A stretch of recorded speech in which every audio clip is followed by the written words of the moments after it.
S ಮೂಮೆಂಟ್ನ ಎಲ್ಲ pyramid ಮಾಸ್ಟರ್ಗಳಿಗೆ ವಂದಿಸುತ್ತಾ ಲೋಕ ಕಲ್ಯಾಣಾರ್ಥವಾಗಿ ಅಂತ ನಡೀತಾ ಇರುವ ನಮ್ಮ ಈ ಧ್ಯಾನ ಜ್ಞಾನ ಯಜ್ಞದಲ್ಲಿ ಭಾಗವಹಿಸಿದಂತಹ ಎಲ್ಲ ಧ್ಯಾನ ಯೋಗಿ ಬಂಧುಗಳಿಗೆ ವಂದಿಸುತ್ತೆ. ನಮ್ಮ ಇವತ್ತಿನ ಈ ಧ್ಯಾನ ಜ್ಞಾನ ಯಜ್ಞದಲ್ಲಿ ನಾವು ಮುಂದುವರಿಯೋಣ ಅಂತ ಹೇಳ್ತಾ,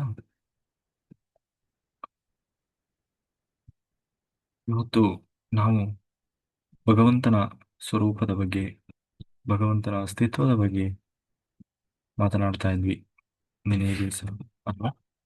ಅದರಲ್ಲೂ ಆತ್ಮವೇ ಭಗವಂತ ಅನ್ನುವುದನ್ನ ಒಂದು ರೂಪದಿಂದ, ಆತ್ಮವೇ ಭಗವಂತ ಅನ್ನುವುದನ್ನ ಒಂದು ವಿಧ ಅಂತಂದ್ರೆ ಶಿವ, ಆದಿಯೋಗಿಯಾದಂತಹ ಶಿವ ಪಾರ್ವತೀ ದೇವಿಯ ಪ್ರಶ್ನೆಗೆ ಉತ್ತರಿಸುವಂತದ್ದು ಸನ್ನಿವೇಶವನ್ನ, ಅಂದ್ರೆ ಶಿವನು ಕೂಡ ಏನು ಹೇಳ್ತಾ ಇದ್ದಾನೆ.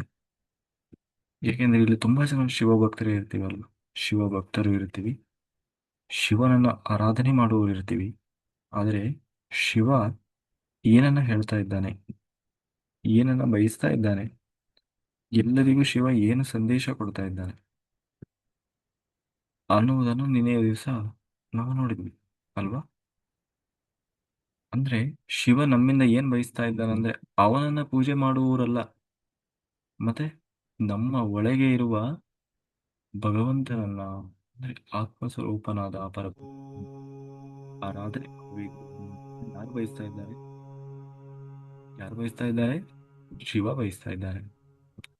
ಅದೇ ನಮ್ಮೆಲ್ಲರ ಮುಖ್ಯ ಧ್ಯೇಯ ಆಗಿರ್ಬೇಕು.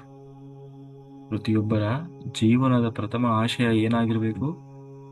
ತನ್ನ ಒಳಗೆ ಇರುವ ಜ್ಯೋತಿ ಸ್ವರೂಪನಾದ ಆ ಪರಬ್ರಹ್ಮನನ್ನ ಕಾಣಬೇಕು ಅನ್ನುವುದೇ ನಮ್ಮ ಜೀವನದ ಮೊದಲ ಆದ್ಯತೆ ಆಗಿರ್ಬೇಕು, ಧ್ಯೇಯ ಆಗಿರ್ಬೇಕು. ಹಾಗೆ ಅರ್ಜುನ ತಾನು ಕೇಳ್ತಾ ಇದ್ದಾನೆ, ಕೃಷ್ಣನ ಬಳಿ ಕೇಳ್ತಾ ಇದ್ದಾನೆ, ಏನು ಭಗವಂತ, ಈ ಜಗತ್ತಿನಲ್ಲಿ ನಾವೆಲ್ಲ ಏನೇನೋ ಸಂಪಾದನೆ ಮಾಡಿದ್ದೇವೆ, ಶಕ್ತಿಯನ್ನು ಸಂಪಾದನೆ ಮಾಡಿದ್ದೇವೆ, ಜ್ಞಾನವನ್ನು ಸಂಪಾದನೆ ಮಾಡಿದ್ದೇವೆ, ದುಡ್ಡು, ಹಣ. ಯಾಕೆಂದ್ರೆ ಅರ್ಜುನನ ಹೆಸರೇ ಧನಂಜಯ ಅಂತ. ಧನಂಜಯ ಅಂತಂದ್ರೆ ಧನ, ಧನವನ್ನ ಜಯಿಸಿದವನು ಅಂತ. ಯಾಕೆಂದ್ರೆ ಅರ್ಜುನ ತಾನು ಯುದ್ಧವನ್ನೆಲ್ಲ ಎಲ್ಲಾ ಕಡೆ ದಿಗ್ವಿಜಯವನ್ನ ಮಾಡಿ, ಆಯ್ತಾ, ಎಲ್ಲಾ ಕಡೆ ದಿಗ್ವಿಜಯವನ್ನ ಮಾಡಿ ಎಲ್ಲಾ ಇಡೀ ಭೂಮಂಡಲದಲ್ಲಿ, ಭೂಮಿಯ ಮೇಲೆ ಎಲ್ಲಾ ಕಡೆ ದಿಗ್ವಿಜಯದಿಂದ ಬಂದು ಅಪಾರವಾದ ಸಂಪತ್ತನ್ನು ಸಂಗ್ರಹಿಸಿದಂತೆ. ಅಪಾರವಾದ ಸಂಪತ್ತನ್ನು ಸಂಗ್ರಹಿಸಿ ಕೊನೆಗೆ ತಂದು ಹಸ್ತಿನಾಪುರಕ್ಕೆ, ಅಂದ್ರೆ ತನ್ನ ದೊಡ್ಡಪ್ಪನಾದಂತಹ ಹಸ್ತಿನಾಪುರಕ್ಕೆ ಎಲ್ಲವನ್ನ ಸಮರ್ಪಣೆ ಮಾಡಿಬಿಟ್ಟ. ಅಂದ್ರೆ ಹಸ್ತಿನಾಪುರ ಅನ್ನುವುದು ಅತ್ಯಂತ ಶ್ರೀಮಂತಿಕೆಯಿಂದ ತುಂಬಿ ತುಳುಕ್ಲಿಕ್ಕೆ ಶುರು ಮಾಡಿತು. ಅದಕ್ಕೆ ಮೂಲ ಕಾರಣನಾದವ ಯಾರು ಅಂದ್ರೆ ಅರ್ಜುನ. ಅಂದ್ರೆ ಅವನು ಅಂತಹ ಒಂದು ಪರಾಕ್ರಮದಿಂದ, ಕೇವಲ ತನ್ನ ಪರಾಕ್ರಮದಿಂದ, ಆದರೆ ಅಷ್ಟನ್ನೂ ಕೂಡ ಜಯಿಸಿಯೂ ಕೂಡ ಅದರ ಮೇಲೆ ವ್ಯಾಮೋಹವನ್ನು ಇಟ್ಕೊಳ್ಳಿಲ್ಲ. ಎಲ್ಲವನ್ನ ಯಾರಿಗೆ ಕೊಟ್ಬಿಟ್ಟ?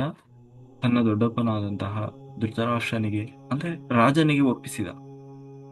ಅದಕ್ಕೆ ಅವನಿಗೆ ಬಿರುದು ಬಂತು ಧನಂಜಯ ಅಂತ. ಧನವನ್ನ ಗೆದ್ದವನು. ಅಷ್ಟು ಧನ ಸಂಪಾದನೆ ಮಾಡಿದರೂ ಅದರ ಮೇಲೆ ₹1 ಕೂಡ ಹಕ್ಕು ಸಾಧಿಸುವಕ್ಲೇ ಹೋಗ್ಲಿಲ್ಲ. ಅಂತಹ ಧನಂಜಯನಾದವನು.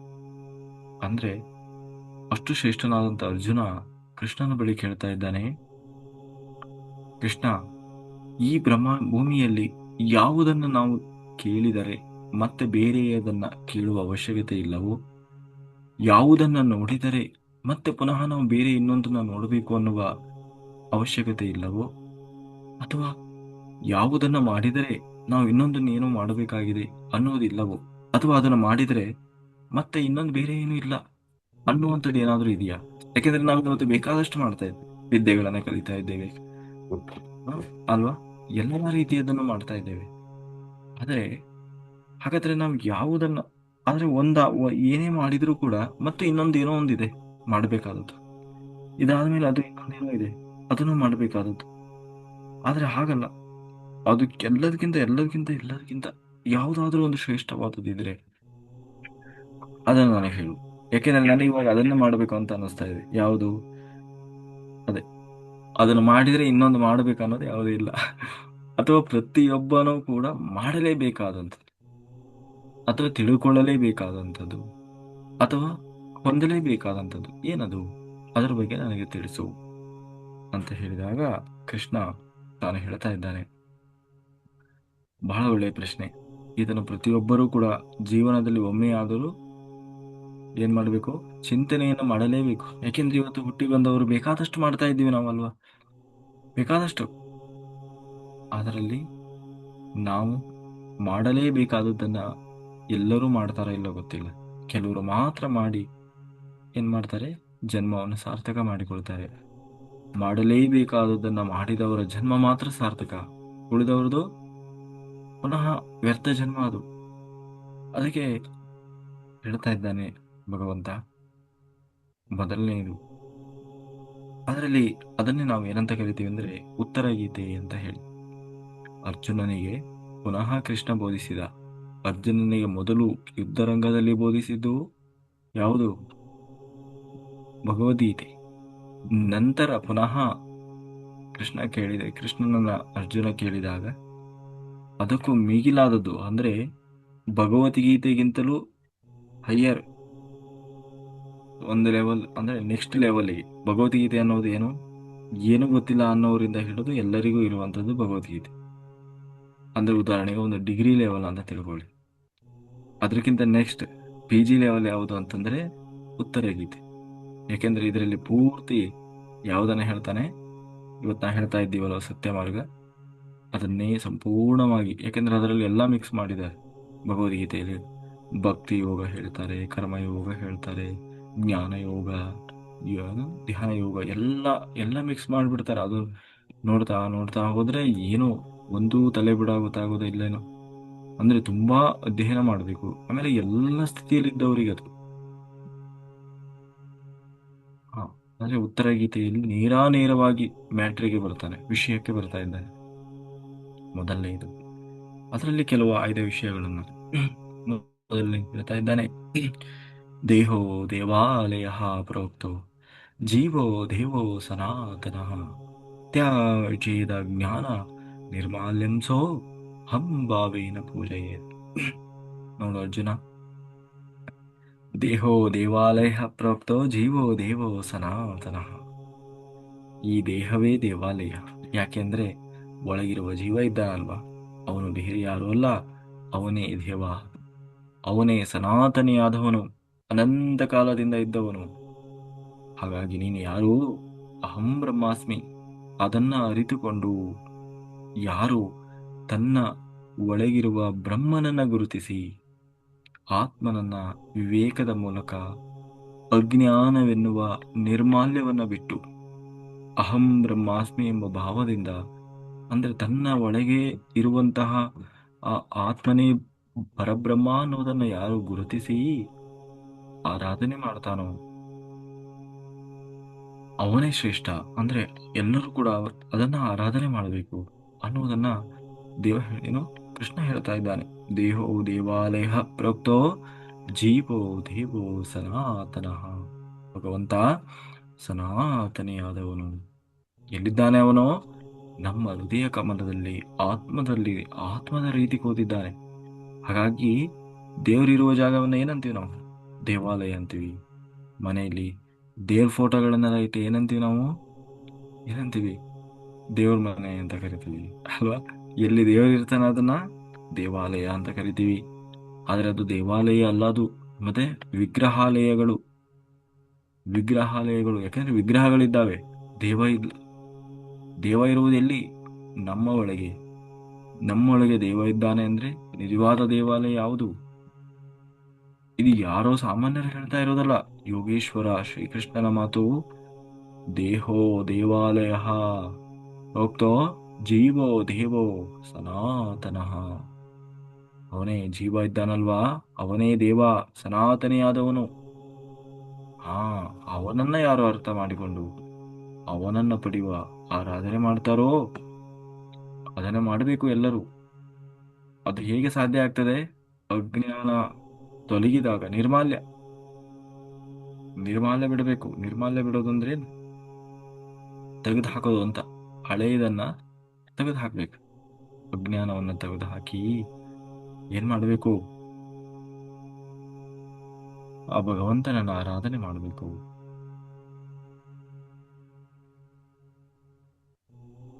ಬಹಿರ್ದ್ಯಾಯಾದೀಯ ಕೃತ್ಯ ಕೃತ್ಯ ನಿಕೃಶ್ಚ ತ್ಯಕ್ತ್ಯ ದೇಹಸ್ಥಮೀಶ್ವರಂ ಸ್ವಗೃಹೋ ಪಾಯಸಂ ತೆಕ್ವಾ ಭಿಕ್ಷಾ ಮಟತಿ ಧರ್ಮತಿ. ಆದರೆ ಇದನ್ನ ಅರ್ಥ ಮಾಡ್ಕೊಂಡಿಲ್ಲ ಒಬ್ಬ. ಯಾವುದನ್ನ ಅರ್ಥ ಮಾಡ್ಕೊಂಡಿಲ್ಲ? ಭಗವಂತ ಎಲ್ಲೋ ಅಲ್ಲ, ನನ್ನೊಳಗೆ ಇದ್ದಾನೆ ಅನ್ನೋದನ್ನ ಒಬ್ಬ ಅರ್ಥ ಮಾಡ್ಕೊಂಡಿಲ್ಲ. ಅವನ ಕತೆ ಏನಾಗಿದೆ ಅಂತಂದ್ರೆ, ಮನೆಯಲ್ಲೇ ಇರುವ ಪಾಯಸವನ್ನ ಬಿಟ್ಟು ಭಿಕ್ಷದ ಅನ್ನಕ್ಕಾಗಿ, ಹಳಸಿದ ಅನ್ನಕ್ಕಾಗಿ ಬೀದಿ ಬೀದಿಯಲ್ಲಿ ಸುತ್ತುವ ಭಿಕ್ಷುಕನ ರೀತಿಯಾಗಿದೆ.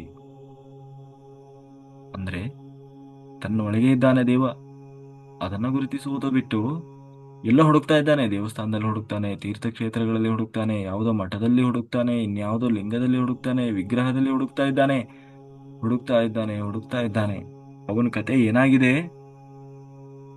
ಮನೆಯಲ್ಲೇ ಇರುವ ಪಾಯಸ ಇದೆ, ಮನೆಯಲ್ಲಿ ಪಾಯಸದ ಊಟ ಮಾಡಿಟ್ಟಿದ್ದಾರೆ, ಅದನ್ನ ತಿನ್ನೋದು ಬಿಟ್ಟು ಹಳಸಿದ ಅನ್ನಕ್ಕಾಗಿ, ಭಿಕ್ಷದ ಅನ್ನಕ್ಕಾಗಿ ತಿರುಗ್ತಾ ಇದ್ದಾನೆ. ಬೀದಿ ಬೀದಿ ಬೀದಿ ಬೀದಿಯಲ್ಲಿ ತಿರುಗ್ತಾ ಇದ್ದಾನೆ. ಆ, ಹೇಗೆ ಅದನ್ನು ಗುರುತಿಸಲಾಗದೆ ಹೊರಗೆ ತಿರುಗ್ತಾ ಇದ್ದಾನೋ ಹಾಗೆ ಇವನ ಪರಿಸ್ಥಿತಿ ಆಗಿದೆ. ಯಾರ ಪರಿಸ್ಥಿತಿ? ತನ್ನ ಒಳಗೇ ಇದ್ದಾನೆ ದೇವ ಅನ್ನುವುದನ್ನು ಅರ್ಥ ಮಾಡಿಕೊಳ್ಳದೆ, ಮತ್ತೆ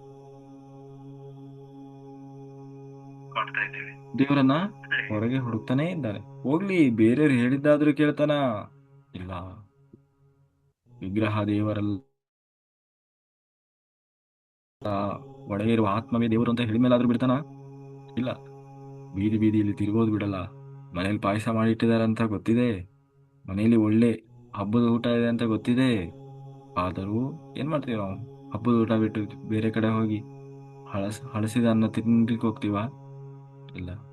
ಆದ್ರೆ ಏನ್ ಮಾಡ್ತಾ ಇದ್ದಾನೆ ಮನುಷ್ಯ? ವಿಗ್ರಹಾರಾಧನೆ ಬಿಡ್ತಾ ಇಲ್ಲ. ಅಂದ್ರೆ ಇವನು ಅದನ್ನ ಒಪ್ಕೊಳಕ್ ರೆಡಿ ಇಲ್ಲ. ನನ್ನೊಳಗೆ ಇದ್ದಾನೆ ದೇವ ಅನ್ನುವುದನ್ನ ಒಪ್ಪಲಿಕ್ಕೆ ರೆಡಿ ಇಲ್ಲ. ಮತ್ತೆ ಏನ್ ಮಾಡ್ತಾನೆ? ಇನ್ನು ತಿರುಗೋದ್ರಲ್ಲೇ ಇದ್ದಾನೆ, ತಿರುಗ್ತಾನೆ ಇದ್ದಾನೆ, ತಿರುಗ್ತಾನೆ ಇದ್ದಾನೆ. ಸ್ವಗೃಹೋ ಪಾಯಸಂ ತೆಕ್ವಾ ಭಿಕ್ಷಾ ಮಟದಿ ದುರ್ಮತಿ. ಸ್ವಗೃಹೋ, ತನ್ನ ಸ್ವಂತ ಮನೆಯಲ್ಲೇ ಇದ್ದೆ ಭಗವಂತ ತನ್ನೊಳಗೆ ಇದ್ದಾನೆ, ಆದರೆ ಅದನ್ನು ಗುರುತಿಸ್ತಾ ಇಲ್ಲ. ಭಿಕ್ಷಾ ಮಟತಿ ಧರ್ಮತಿ, ಧರ್ಮತಿ ಭಿಕ್ಷಾಟನೆ ಮಾಡ್ತಾ ಇದ್ದಾನೆ. ಅವನ ಕತೆ ಏನಾಗಿದೆಯೋ ಹಾಗೆ ಇದನ್ನ ಅರ್ಥ ಮಾಡಿಕೊಳ್ಳದವನ ಸ್ಥಿತಿ. ಯಾರದೋ ಮಾತಲ್ಲ ಇದು, ಯೋಗೀಶ್ವರ ಶ್ರೀಕೃಷ್ಣನ ಮಾತು. ತೀರ್ಥಾನಿ ತೋಯಾರು ಪಾಣಿದೇವಾನ್ ಪಾಷಾಣಮೃಣ್ಯಮ್ಯಾನ್ ಯೋಗಿನೋ ನ ಪ್ರಪದ್ಯಂತೆ ಆತ್ಮಧ್ಯಾನ ಪರಾತನಃ. ಯಾರು ಆತ್ಮವನ್ನ ಗುರುತಿಸಿ ಆತ್ಮವೇ ಭಗವಂತ ಪರಬ್ರಹ್ಮ ಅಂತ ಯಾರು ತಿಳ್ಕೊಂಡಿದ್ದಾನೋ, ತಿಳಿದುಕೊಂಡು ಅವನನ್ನೇ ಯಾರು ಆರಾಧನೆ ಮಾಡ್ತಾ ಇದ್ದಾನೋ, ಅವನು ಹೇಗಿರ್ತಾನೆ ಅಂದ್ರೆ, ಅವನು ವಿಗ್ರಹದಲ್ಲಿ, ಕಲ್ಲಿನ ಮಣ್ಣಿನ ವಿಗ್ರಹಗಳಲ್ಲಿ, ಮೂರ್ತಿಗಳಲ್ಲಿ, ದೇವರ ಫೋಟೋಗಳಲ್ಲಿ, ತೀರ್ಥಗಳಲ್ಲಿ, ನದಿಗಳಲ್ಲಿ ಅವನು ಭಗವಂತನನ್ನು ಹುಡುಕುವ ಪ್ರಯತ್ನ ಮಾಡುವುದಿಲ್ಲ, ಅವುಗಳನ್ನ ಪೂಜಿಸುವುದಿಲ್ಲ, ಆರಾಧಿಸುವುದಿಲ್ಲ.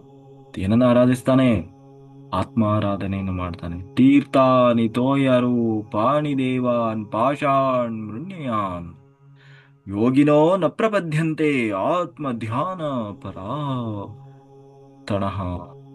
ಯಾರು ಆತ್ಮ ಧ್ಯಾನದಲ್ಲಿ ನಿರತನಾಗಿರ್ತಾನೋ ಅವನಿಗೆ ಯಾವುದು ಬೇಡ. ಅವನಿಗೆ ತೀರ್ಥ ಅಲ್ಲಿ ಇಲ್ಲಿ ಎಲ್ಲೂ ದೇವರನ್ನ ಹುಡುಕುವುದಿಲ್ಲ, ದೇವರನ್ನ ಆರಾಧನೆಯನ್ನೂ ಮಾಡುವುದಿಲ್ಲ. ಮತ್ತೆ ಎಲ್ಲಿ ಮಾಡ್ತಾನೆ? ತನ್ನ ಒಳಗಿರುವ ಆತ್ಮವನ್ನ ಆರಾಧನೆ ಮಾಡ್ತಾನೆ. ಅವನೇ ಯೋಗಿ. ಶಿಲಾ ಮೃದ್ದಾರು ಪಾತ್ರೇಶು ದೈವ ಬುದ್ಧಿ ಪ್ರಕಲ್ಪಿತ ಅಕಲ್ಪಿತ ಸ್ವಯಂ ಜ್ಯೋತಿ ಆತ್ಮನೋ ದೇವತಾ ನಶ.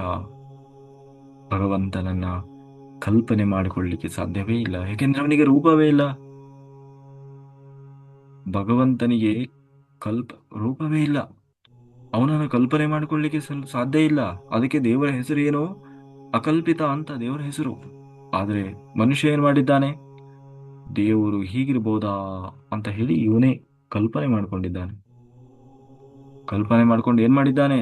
ದೇವರಿಗೆ ಒಂದು ರೂಪ ಕೊಟ್ಟಿದ್ದಾನೆ. ವಿಗ್ರಹದ ರೂಪ ಕೊಡ್ತಾನೆ, ಫೋಟೋದ ರೂಪ ಕೊಡ್ತಾನೆ,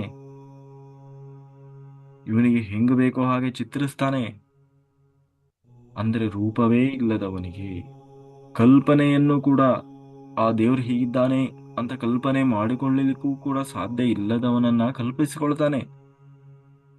ರೂಪನೇ ಇಲ್ಲದವನಿಗೆ ರೂಪ ಕೊಡ್ತಾನೆ. ಆದರೆ ಭಗವಂತ ಯಾರ ಕಲ್ಪನೆಗೂ ನಿಲುಕದವನು, ಅವನಿಗೆ ಯಾರ ರೂಪಕ್ಕೂ ನಿಲುಕದವನು. ಹಾಗಿದ್ಮೇಲೆ ಅವನನ್ನ ಕಲ್ಪನೆ ಮಾಡಿಕೊಂಡ್ರೆ ಅದು ಕೇವಲ ವಿಗ್ರಹಗಳಾಗ್ತದೆಯೇ ಹೊರತು, ನಮ್ಮ ಕಲ್ಪನೆಯಾಗೇ ಉಳಿತದೆಯೇ ಹೊರತು ಅದು ಪರಬ್ರಹ್ಮನಾಗಲಿಕ್ಕೆ ಸಾಧ್ಯ ಇಲ್ಲ. ಆದರೆ ಆರಾಧಿಸದೆ ಸ್ವಯಂ ಜ್ಯೋತಿ ಸ್ವರೂಪನಾದ ಅಕಲ್ಪಿತನಾದಂತಹ ಆತ್ಮದ ಆರಾಧನೆ ಮಾಡಿ ಮೋಕ್ಷವನ್ನ ಹೊಂದಲು ಪ್ರಯತ್ನಿಸಬೇಕು. ಅಕಲ್ಪಿತ ಸ್ವಯಂ ಜ್ಯೋತಿರಾತ್ಮನೋ ದೇವತಾ ನಶಾ. ಒಳಗೆ ಇರುವ ಆತ್ಮ, ಆ ಆತ್ಮವೇ ಪರಬ್ರಹ್ಮ, ಅವನನ್ನ ಆರಾಧಿಸಿ ಏನ್ ಮಾಡ್ಬೇಕು? ಮೋಕ್ಷವನ್ನ ಹೊಂದುವ ಪ್ರಯತ್ನ ಮಾಡಬೇಕು. ಪೂಜಾ ಕೋಟಿ ಸಮಂ ಸ್ತೋತ್ರಂ, ಸ್ತೋತ್ರ ಕೋಟಿ ಸಮೋ ಜಪಃ, ಜಪಕೋಟಿ ಸಮಂ ಧ್ಯಾನಂ, ಧ್ಯಾನ ಕೋಟಿ ಸಮೋ ಲಯಃ. ಕೋಟಿ ಪೂಜೆಗಳಿಗೆ ಒಂದು ದಿನ ನೀವು ಪೂಜೆ ಮಾಡಿದರೆ ಅದು ಒಂದು ದಿನ ಒಂದು ಪೂಜೆ. ಇಂತಹ ಕೋಟಿ ಪೂಜೆಗಳನ್ನ ಮಾಡಿದರೆ, ಒಂದು ಕೋಟಿ ಪೂಜೆ ಮಾಡಲಿಕ್ಕೆ ಎಷ್ಟು ಜನ್ಮ ತರಬೇಕು ಅಲ್ವಾ? ಒಂದು ಕೋಟಿ ಪೂಜೆ ಮಾಡಿದ ಮೇಲೆ ಅವನು ಎಷ್ಟು ಸಂಪಾದನೆ ಮಾಡ್ತಾನೆ ಅಂತಂದ್ರೆ, ಏನ್ ಸಂಪಾದನೆ ಮಾಡ್ತಾನೆ ಅಂದ್ರೆ ಅದು ಯಾವುದಕ್ಕೆ ಸಮ ಅಂದ್ರೆ ಒಂದು ಸ್ತೋತ್ರಕ್ಕೆ ಸಮ. ಒಂದು ತಾಸು ಸ್ತೋತ್ರ ಪಠನೆ ಮಾಡಿದ್ರೆ ಒಂದು ತಾಸು ಪೂಜೆ ಅಂತ ತಿಳ್ಕೊಟ್ಟು, ಒಂದಿನದಲ್ಲಿ ಎಷ್ಟು ಪೂಜೆ ಮಾಡ್ತಾರೆ? ಒಂದು ತಾಸು ಪೂಜೆ. ಇನ್ನು ಇಲ್ಲ ನಾವು 2 ತಾಸು ಮಾಡ್ತೀವಿ, ಇಲ್ಲ ನಾವು 3 ತಾಸು ಮಾಡ್ತೀವಿ, ಅದರಲ್ಲಿ ಅರ್ಧ ಅವ್ರಿವ್ರನ್ನ ಬೈಕೊಂಡು ಅವ್ರಿವ್ರ ಮೇಲೆ ಅರ್ಧ ಟಿವಿ ನೋಡ್ಕೊಂತ, ಧಾರಾವಾಹಿ ನೋಡ್ತಾ, ಇನ್ನೇನೋ ಮಾಡ್ತಾ, ಅಡಿಗೆ ಮಾಡ್ತಾ, ಕೆಲಸ ಮಾಡ್ತಾನೆ, ಅದ್ರ ನಡುವೆನೆ ಪೂಜೆ ಮಾಡಿರ್ತಾರೆ. ಅದೆಲ್ಲ ಸೇರಿ 2 ತಾಸು 3 ತಾಸು. ನಾವು 1 ತಾಸು ಅಂದಾಜು ಹೇಳ್ಕೊಳ್ಳೋಣ. ಅಂತಹ ಕೋಟಿ ಪೂಜೆಗಳು ಅಂದ್ರೆ ಕೋಟಿ ವರ್ಷಗಳು, ಕೋಟಿ ದಿನಗಳು, ಎಷ್ಟು ಜನ್ಮ ಆಗ್ಬೋದು? ಅಂದ್ರೆ ಎಷ್ಟೋ ಜನ್ಮ ಪೂಜೆ ಮಾಡಿರ್ತಾನೆ. ಮಾಡಿ ಮಾಡಿ ಮಾಡಿ ಅದು ಯಾವುದಕ್ಕೆ ಸಮ ಇರ್ತದೆ? ಒಂದು ಸ್ತೋತ್ರ ಪಠನೆ ಮಾಡಿದ್ರೆ ಏನ್ ಪುಣ್ಯ ಬರ್ತದಲ್ವಾ? ಅದಕ್ಕೆ ಸಮ ಇರ್ತದಂತೆ. ಸ್ತೋತ್ರ ಕೋಟಿ ಸಮೋ ಜಪಃ. ಹಾಗಾದ್ರೆ ಅಂತಹ ಸ್ತೋತ್ರಗಳನ್ನ ಕೋಟಿ ಬಾರಿ ಜಪ ಮಾಡಿದ್ರೆ, ಕೋಟಿ ಬಾರಿ ಸ್ತೋತ್ರ ಮಾಡಿದ್ರೆ, ಹೇಳಿದ್ರೆ, ಕೋಟಿ ಬಾರಿ ಹೇಳೋದು ಅಂದ್ರೆ ಒಂದ್ಸಾರಿ ಹೇಳಿದ್ರೆ ಒಂದು, ಅಂತದ್ನ ಕೋಟಿ ಸ್ತೋತ್ರ ಹೇಳಿದ್ರೆ ಅದು ಒಂದು ಜಪಕ್ಕೆ ಸಮ. ಜಪಕೋಟಿ ಸಮಂ ಧ್ಯಾನಂ. ಅಂತಹ ಜಪಗಳನ್ನ ಕೋಟಿ ಕೋಟಿ ಮಾಡಿದರೆ, ಕೋಟಿ ಮಾಡೋದು ಅಂದ್ರೆ 1 ತಾಸು, 1 ಕೋಟಿ ತಾಸು ಅಂತ ಗಂಟೆ ಮಾಡಬೇಕು. ಮಾಡಿದ್ರೆ ಅದು ಒಂದು ಧ್ಯಾನಕ್ಕೆ ಸಮ. ಒಂದು ಧ್ಯಾನ ಅಂದ್ರೆ 1 ಗಂಟೆಯ ಧ್ಯಾನಕ್ಕೆ ಸಮ. ಧ್ಯಾನ ಕೋಟಿ ಸಮೋಲಯ. ಧ್ಯಾನ ಯಾವುದಕ್ಕೆ ಸಮ ಆಗ್ತದೆ? ಅಂತಹ ಕೋಟಿ ಧ್ಯಾನಗಳನ್ನ ಮಾಡಿದ್ರೆ ಲಯ. ಲಯ ಆಗುವುದು ಅಂದ್ರೆ ಮನಸ್ಸು ಲಯ ಆಗುವುದು, ಆತ್ಮದಲ್ಲಿ ಲಯವಾಗುವುದು, ಆತ್ಮನಲ್ಲಿ ತಾನು ಲೀನರಾಗುವುದು. ಅದು ಹೇಗೆ ಸಾಧ್ಯ ಆಗ್ತದೆ? ಧ್ಯಾನ ಇವತ್ತು ಕುತ್ಕೊಂಡ ತಕ್ಷಣ ಆಗೋಲ್ಲ, ನಾಳೆಯಿಂದನೇ ಆಗೋಲ್ಲ. ಅಂತಹ ಕೋಟಿ ಧ್ಯಾನಗಳಾಗ್ಬೇಕು ಅಂದ್ರೆ ಕೋಟಿ ಗಂಟೆ ತೀವ್ರವಾದ ಧ್ಯಾನ ಧ್ಯಾನ ಆಗ್ಬೇಕು ಅವನಿಗೆ. ಅದು ಜನ್ಮಗಳು ಕಳೀಬಹುದು, ಅಥವಾ ಇದೇ ಜನ್ಮದಲ್ಲೇ ಅಷ್ಟು ತೀವ್ರತೆ ಇದ್ರೆ ಇದೇ ಜನ್ಮದಲ್ಲೂ ಆಗಬಹುದು.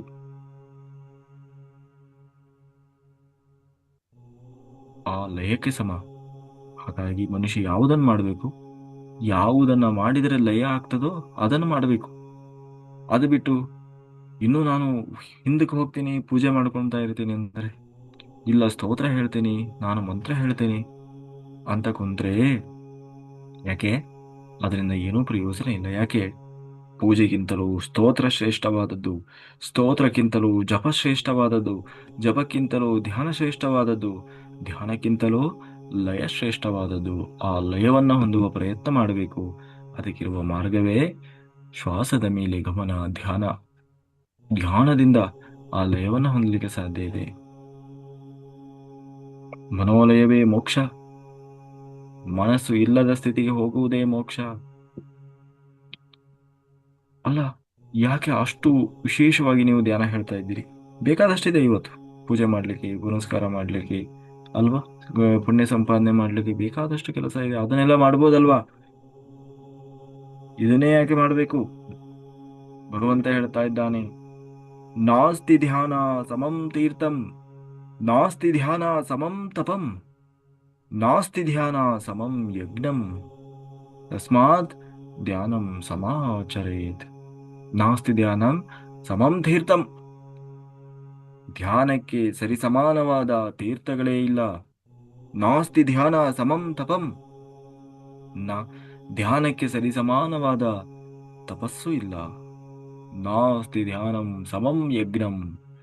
ಧ್ಯಾನಕ್ಕೆ ಸರಿಸಮಾನವಾದ ಯಜ್ಞ ಯಾಗಾದಿಗಳಿಲ್ಲ. ತಸ್ಮಾತ್ ಧ್ಯಾನಂ ಸಮಾಚರೇತ್. ಧ್ಯಾನಕ್ಕೆ ಧ್ಯಾನವೇ ಸರಿಸಾಟಿ. ಆ ಧ್ಯಾನವೇ.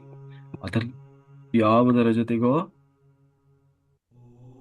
ಹೋಲಿಕೆ ಮಾಡಲಿಕ್ಕೆ ಸಾಧ್ಯ ಇಲ್ಲ. ತೀರ್ಥಗಳಿಲ್ಲ, ತಪಸ್ಸಿಲ್ಲ, ಯಜ್ಞ ಯಾಗಾದಿಗಳಿಲ್ಲ, ಪೂಜೆ ಪುನಸ್ಕಾರಗಳಿಲ್ಲ. ಧ್ಯಾನಕ್ಕೆ ಧ್ಯಾನವೇ. ನಾಸ್ತಿ ಧ್ಯಾನ ಸಮಂ ತೀರ್ಥಂ, ನಾಸ್ತಿ ಧ್ಯಾನ ಸಮಂ ತಪಂ, ನಾಸ್ತಿ ಧ್ಯಾನ ಸಮಂ ಯಜ್ಞಂ, ತಸ್ಮಾತ್ ಧ್ಯಾನಂ ಸಮಾಚರೇತ್. ಅಂದ್ರೆ ಧ್ಯಾನದ ಶಕ್ತಿ ಏನಿದೆ, ಧ್ಯಾನದ ಮಹತ್ವ ಏನಿದೆ, ಅದನ್ನ ಯಾಕೆ ಮಾಡಲೇಬೇಕಾಗಿದೆ ಅನ್ನುವುದನ್ನ ಒತ್ತಿ ಹೇಳ್ತಾ ಇದ್ದಾನೆ. ಯಾರೋ ಹೇಳ್ತಾ ಇರೋದಲ್ಲ, ಯೋಗೀಶ್ವರನಾದ ಶ್ರೀಕೃಷ್ಣ ಹೇಳ್ತಾ ಇರುವಂತಹ ಮಾತು.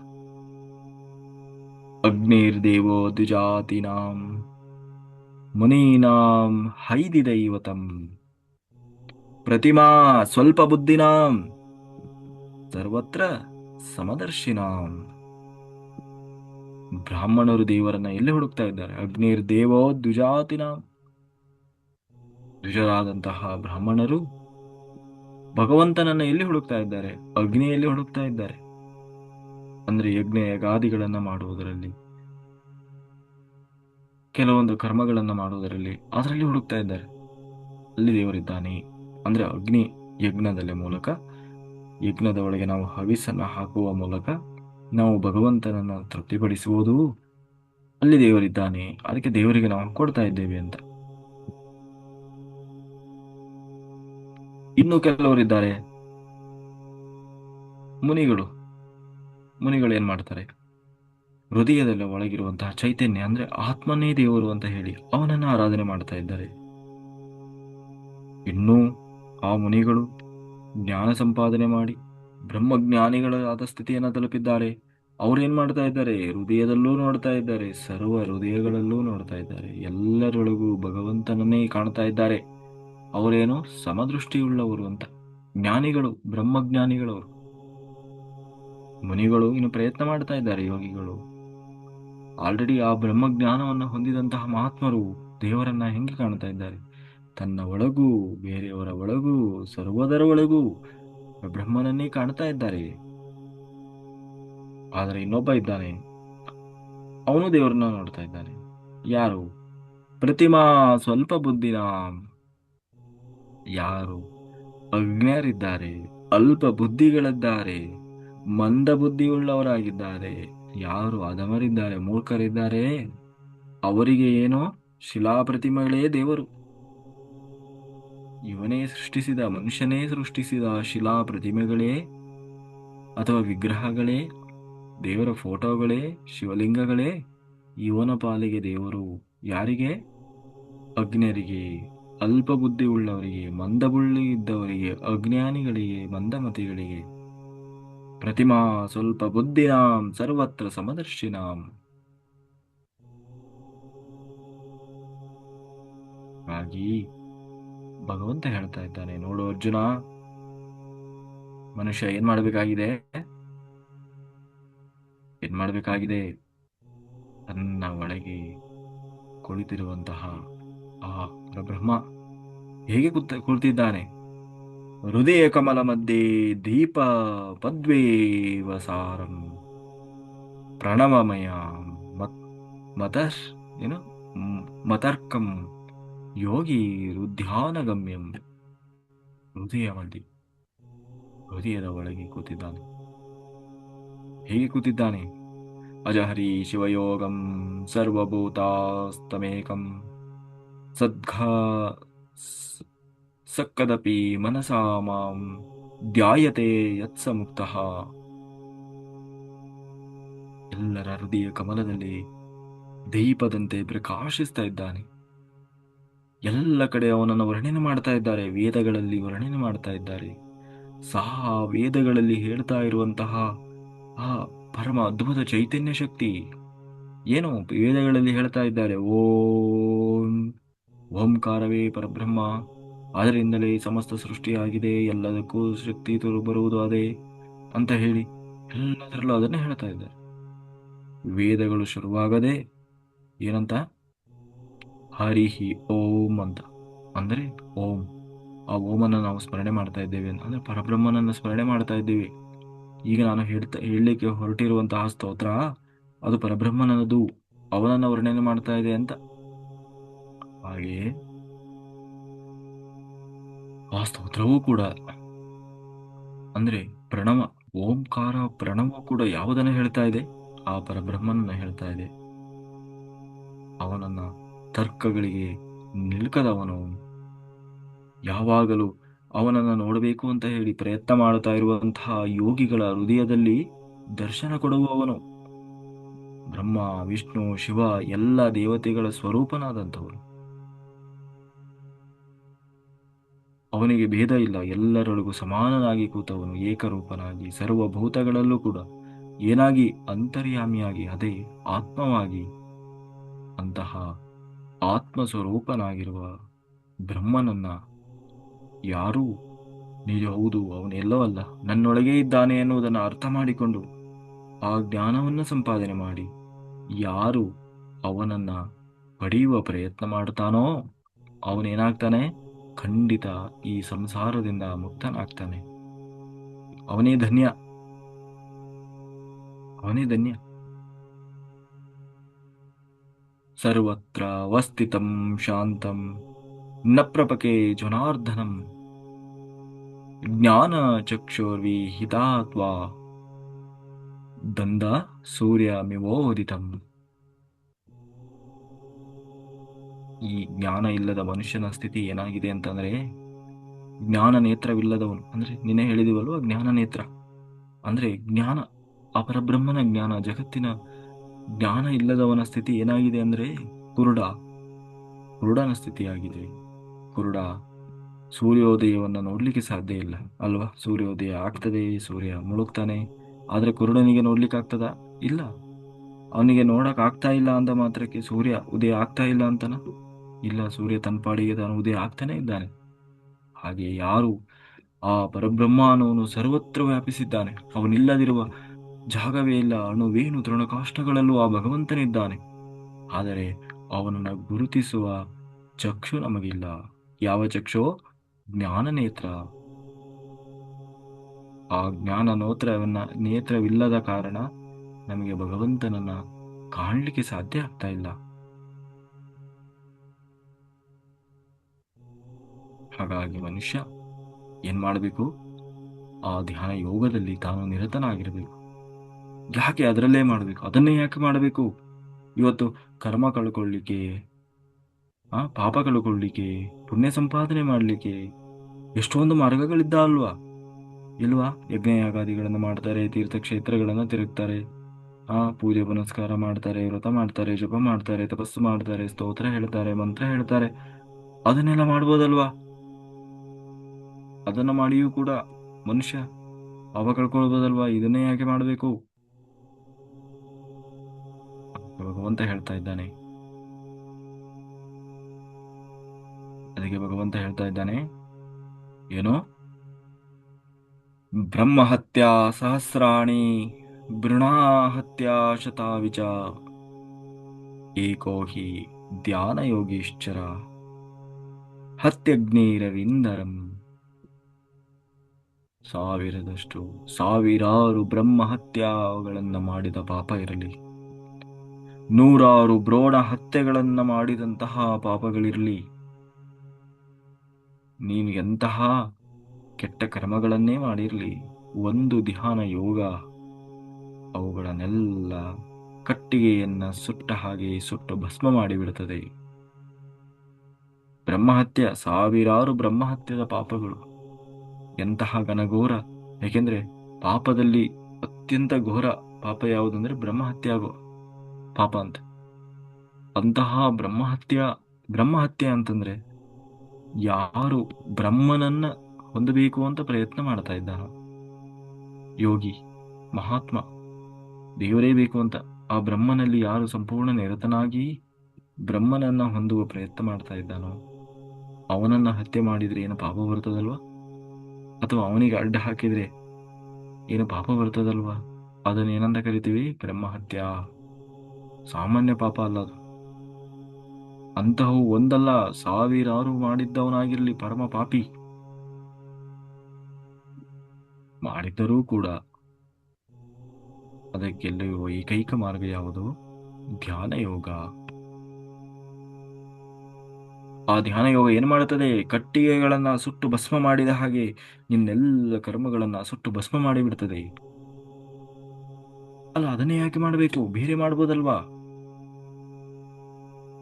ಅಶ್ವಮೇಧ ಸಹಸ್ರಾಣಿ ರಾಜಪೇಯ ಶತಾವಿಚ ಏಕಸ್ಯ ಧ್ಯಾನ ಯೋಗಸ್ಯ ಕಳಾಂ ವಾರ್ತತಿ ಷೋಡಶೋಂ.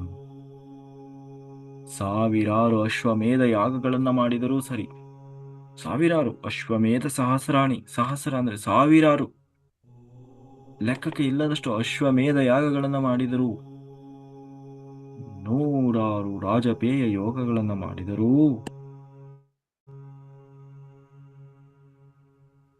ಎಂತಹ ಯಜ್ಞ ಯಾಗಾದಿಗಳನ್ನ ಮಾಡಿದರೂ ಕೂಡ ಒಬ್ಬ ಆತ್ಮ ಧ್ಯಾನದಲ್ಲಿ ನಿರತನಾದ ಯೋಗಿಯ ಸಾಧನೆಯ 1,000 ಅದು ಸಮ ಅಲ್ಲ. 1,000 ಅದು ಸಮ ಅಲ್ಲ. ಅಷ್ಟು ಶ್ರೇಷ್ಠನಾದವನು ಯಾರು? ಆತ್ಮಯೋಗಿ. ಅವನು ಏನ್ ಮಾಡ್ತಾ ಇದ್ದಾನೆ? ನಿಮಿಷಂ ನಿಮಿಷಾರ್ಥಂ ವಾ ಜ್ಞಾನಿ ನೋ ಧ್ಯಾನ ಚಿಂತೆಯ. ಅಂದ್ರೆ ಒಂದೊಂದು ನಿಮಿಷ, ಅರೆ ನಿಮಿಷದಲ್ಲೂ ಕೂಡ ಧ್ಯಾನದ ಮೂಲಕ ಏನ್ ಮಾಡ್ತಾ ಇದ್ದಾನೆ? ಎಷ್ಟೋ ಜನ್ಮದ ಕರ್ಮಗಳನ್ನು ಕಳ್ಕೊಳ್ಳುವ ಪ್ರಯತ್ನ ಮಾಡ್ತಾ ಇದ್ದಾನೆ. ಅಂದ್ರೆ ಅಷ್ಟು ಶಕ್ತಿ ಸಂಪಾದನೆ ಮಾಡ್ತಾ ಇದ್ದಾನೆ ಅವನು. ಅಂದ್ರೆ ಅವನ 1 ನಿಮಿಷದ ಧ್ಯಾನವೂ ಕೂಡ ಅಷ್ಟು ಶಕ್ತಿ ಇದೆ, ಅಷ್ಟು ಸಾರ್ಥಕವಾಗ್ತಾ ಇದೆ. ಬ್ರಹ್ಮಭೇದೆ ನ ಜಾನಾತಿ ಮುಕ್ತಿಂ ನೈವ ಪ್ರಪದ್ಯತೆ ಸಮಾಮಂ ಸರ್ವಜಂತೂನಾಂ ಬ್ರಹ್ಮಸೂತ್ರೇಣ ಕದ್ಯತೆ. ಯಾರು ಜೀವ ಪರಮಾತ್ಮನಲ್ಲಿ ಭೇದ ಇಲ್ಲ, ಆ ಒಳಗಿರುವ ಆತ್ಮವೇ ಪರಬ್ರಹ್ಮ, ಆ ಪರಬ್ರಹ್ಮನೇ ನನ್ನೊಳಗಿರುವ ಆತ್ಮ, ಎಲ್ಲವೂ ಅವನೇ ಆಗಿದ್ದಾನೆ ಅನ್ನುವ ಪರಮ ಸತ್ಯವನ್ನು ಯಾರು ಅರ್ಥ ಮಾಡಿಕೊಳ್ತಾನೆ, ಅಂದ್ರೆ ಯಾವುದು? ಅಹಂ ಬ್ರಹ್ಮಾಸ್ಮಿ ಅಥವಾ ಯಾವುದು? ಅದ್ವೈತ, ಎರಡಲ್ಲ ಒಂದೇ ಅನ್ನುವುದನ್ನು ಯಾರು ಅರ್ಥ ಮಾಡಿಕೊಳ್ತಾನೋ, ಅರ್ಥ ಮಾಡಿಕೊಂಡು ಅದನ್ನು ಹೊಂದುವ ಪ್ರಯತ್ನ ಮಾಡ್ತಾನೋ, ಅವನೇ ಮುಕ್ತಿಯನ್ನ ಹೊಂದುತ್ತಾನೆ. ಇದನ್ನು ಯಾರು ಅರ್ಥ ಮಾಡಿಕೊಳ್ಳುವುದಿಲ್ಲ, ಜೀವ ಬೇರೆ ಪರಮಾತ್ಮ ಬೇರೆ, ಅವನು ದೇವ, ನಾನು ಬೇಡುವವನು ಅಂತ ಹೇಳಿ ರೋಧಿಸ್ತಾನೆ, ಅವನು ಯಾವತ್ತೂ ಮುಕ್ತಿಯನ್ನ ಹೊಂದಲಿಕ್ಕೆ ಸಾಧ್ಯ ಇಲ್ಲ.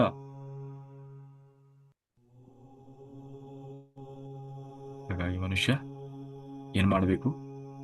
ತನ್ನ ಒಳಗೆ ಇರುವಂತಹ ಆ ಪರಬ್ರಹ್ಮನನ್ನ ಹೊಂದುವ ಧ್ಯಾನ ಯೋಗದಲ್ಲಿ ನಿರತನಾಗಬೇಕು. ಯಾರು ಹೀಗೆ ನಿರತನಾಗ್ತಾನೋ ಅವನು ಏನಾಗ್ತಾನೆ?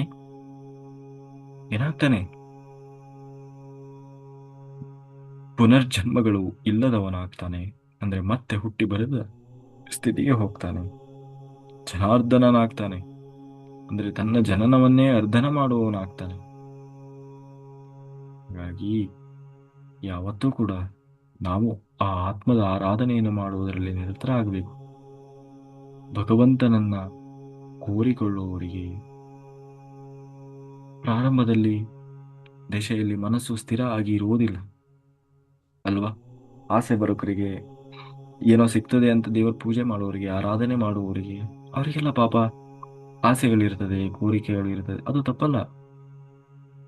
ಅವ್ರು ಏನ್ ಮಾಡ್ತಾರೆ, ಮಣ್ಣಿನ ಏನೋ ಆ ಎಲ್ಲೋ ನೀ ನೋಡಿ, ಯಾರೋ ಹೇಳ್ತಾರೆ ಆ ದೇವಸ್ಥಾನಕ್ಕೆ ಹೋಗಿ ನಿಮಗೆ ತುಂಬಾ ಒಳ್ಳೇದಾಗ್ತದೆ, ಯೂಟ್ಯೂಬಲ್ಲೆಲ್ಲ ಮಾಡಿ ಮಾಡಿ ಹಾಕ್ತಾರೆ. ನಾವು ಇಲ್ಲಿಗೆ ಬಂದ್ವಿ, ಇಲ್ಲಿ ಬಂದ ಮೇಲೆ ನಮಗೆ ಮಕ್ಕಳಾಯ್ತು, ನಾವು ಇಲ್ಲಿಗೆ ಬಂದ್ವಿ, ಇಲ್ಲಿ ಬರೋದಕ್ಕಿಂತ ಮುಂಚೆ ನಮಗೆ ಬಹಳ ದಾರಿದ್ರ್ಯ ಇತ್ತು, ಇಲ್ಲಿ ಬಂದ ಮೇಲೆ ನಮಗೆ ತುಂಬಾ ಶ್ರೀಮಂತಿಕೆ ಬಂತು, ಆಯ್ತಾ.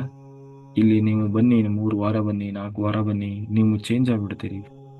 ಯೂಟ್ಯೂಬಲ್ಲಿ ಹಾಕಿರ್ತಾರ ಅವರು, ಅವ್ರು ಆಗಿರ್ತಾರ ಬಿಟ್ಟಿರ್ತಾರ, ಒಟ್ಟಿನಲ್ಲಿ ಅವ್ರದ್ದು ಚೆನ್ನಾಗಿ ವ್ಯೂಸ್ ಬರಬೇಕು ಅಂತ ಒಳ್ಳೆ ತಂಬ್ಲೈನ್ ಕ್ರಿಯೇಟ್ ಮಾಡಿ ಹಾಕಿರ್ತಾರೆ. ನೋಡ್ತಾರೆ ಇವ್ರು, ನೋಡಿ ಹಾ ನೋಡಿ ಇದೆ, ಇಲ್ಲೊಂದು ದೇವಸ್ಥಾನ ಇದೆ ಅಂತೆ, ಈ ದೇವಸ್ಥಾನಕ್ಕೆ ಹೋದ್ರೆ ಇಷ್ಟು ಒಳ್ಳೇದಾಗ್ತದಂತೆ.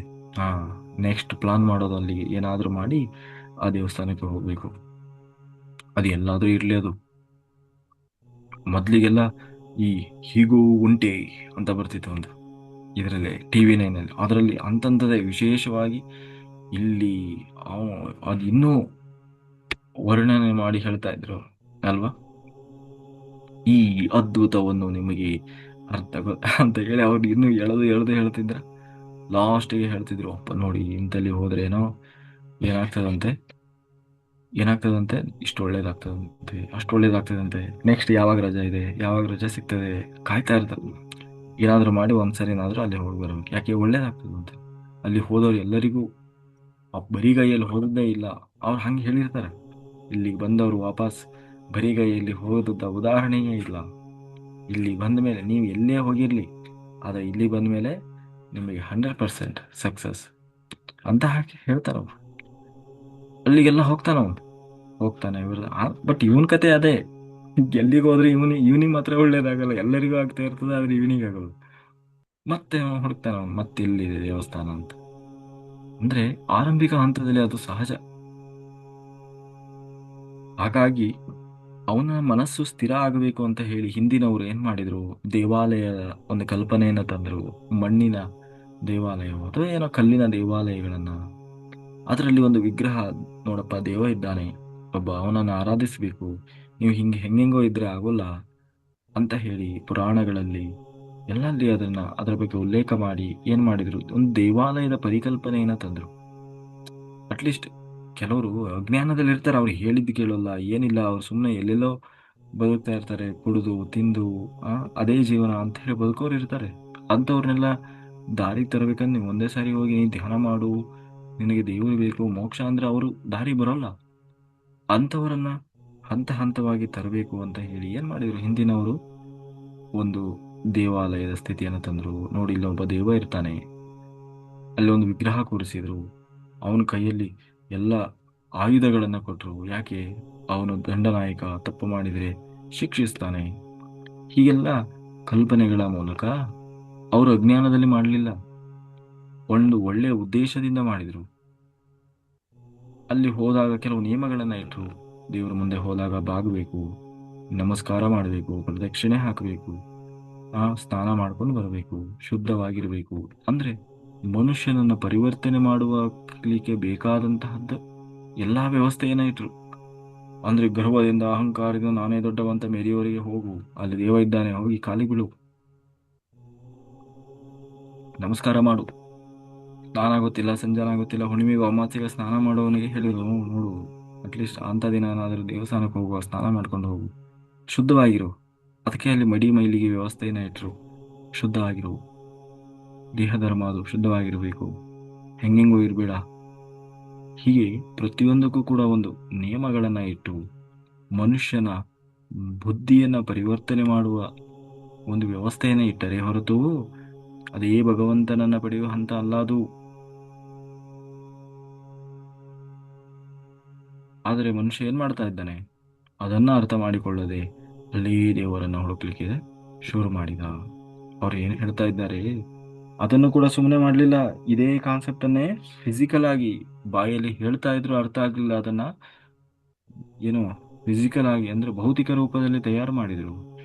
ಭಗವಂತ ಹೇಳಿದ್ನಲ್ವ, ದೇಹೋ ದೇವಾಲಯ, ಅದಕ್ಕೆ ಒಂದು ದೇವಾಲಯ ಸೃಷ್ಟಿ ಮಾಡಿದ್ರು. ಅದರ ಒಳಗೆ ಗರ್ಭಗುಡಿಯಲ್ಲಿ ಒಂದು ದೇವ ಇಟ್ಟ. ನೋಡು, ನಿನ್ನ ಒಳಗೂ ಕೂಡ ಹಿಂಗೆ ಇದ್ದಾನೆ.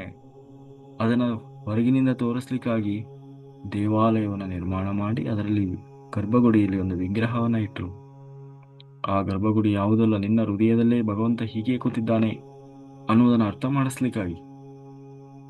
ಆದರೆ ಜನ ಇದನ್ನು ಬಿಟ್ಟರು, ಅದನ್ನು ಹಿಡ್ಕೊಂಡ್ರು. ಸತ್ಯವನ್ನ ಬಿಟ್ಟು ಅಸತ್ಯ ರೂಪವನ್ನ ಹಿಡಿದು ಕೂತ್ಕೊಂಡ್ರು. ಅದಕ್ಕೆ ಪುರಾಣಗಳಲ್ಲಿ ಏನ್ ಹೇಳ್ತಾ ಇದ್ದಾವೆ ಅಂತಂದ್ರೆ, ಭಾಗವತದಲ್ಲಿ ಬರ್ತದೆ, ವಿಗ್ರಹಾರಾಧನೆ ಅಧಮ ಪ್ರತಿಮಾ ಪೂಜಾ, ಅಧಮರಿಗೆ ಇರುವುದು. ಏನೋ ಗೊತ್ತಿಲ್ಲ ನನಗೆ, ದೇವರು ಅನ್ನೋ ಕಾನ್ಸೆಪ್ಟ್ ಗೊತ್ತಿಲ್ಲ, ಭಾರಿ ಮೊಂಡ ಇದ್ದಾನೆ, ಅವನನ್ನು ಏನಾದ್ರೂ ಮಾಡಿ ಈ ಆಧ್ಯಾತ್ಮಕ್ಕೆ ತರಬೇಕು ಅನ್ನುವವರಿಗೆ ಹಿಂದಿನವರು ಸೃಷ್ಟಿಸಿದ್ದು ಯಾವುದು? ಪ್ರತಿಮಾ ಪೂಜಾ. ಅದಕ್ಕೆ ಅದನ್ನೇನಂತ ಕರಿತೀವಿ? ಅಧಮ ಪ್ರತಿಮಾ ಪೂಜಾ, ಅಧಮರಿಗಿರುವುದು, ಹೊರತು ಯೋಗಿಗಳಿಗೆಲ್ಲ, ಜ್ಞಾನಿಗಳಿಗೆಲ್ಲ. ಹಾಗಾಗಿ ಮನುಷ್ಯ ಪರಮ ಶ್ರೇಷ್ಠವಾದದ್ದು ಯಾವುದು? ಆತ್ಮಾರಾಧನೆ ಮಾಡಬೇಕಾದದ್ದು. ಹಾಗಾಗಿ ಪ್ರತಿಯೊಬ್ಬರೂ ಕೂಡ ನಾವು ಈಗಾಗಲೇ ನಾವೆಲ್ಲರೂ ಆ ಆತ್ಮದ ಆರಾಧನೆಯಲ್ಲಿ ನಿರತರಾಗಿದ್ದೇವೆ. ಆದರೂ ಕೂಡ ಈ ಅದೇನ ಅಂತೀವಲ್ವಾ, ನಾವು ಇನ್ನೂ ಯಾವುದೋ ನೆಪವನ್ನ ಹೇಳ್ಕೊಂಡು ನಮ್ದು ಸಂಪ್ರದಾಯ ಹೆಂಗ್ ಬಿಡಕ್ಕಾಗ್ತದೆ, ಹಾಗೆ ಹೀಗೆ ಅಂತ ಹೇಳ್ಕೊಂಡು ಇನ್ನೂ ನಾವು ಪೂಜೆ ಪುನಸ್ಕಾರ ವಿಗ್ರಹ ಆರಾಧನೆ ಅದೇ ಸ್ಥಿತಿಯಲ್ಲಿದ್ರೆ ಏನೂ ಪ್ರಯೋಜನ ಇಲ್ಲ. ಸಂಪೂರ್ಣವಾಗಿ ಅದರಿಂದ ನಾವು ಹೊರಗೆ ಬರಬೇಕು.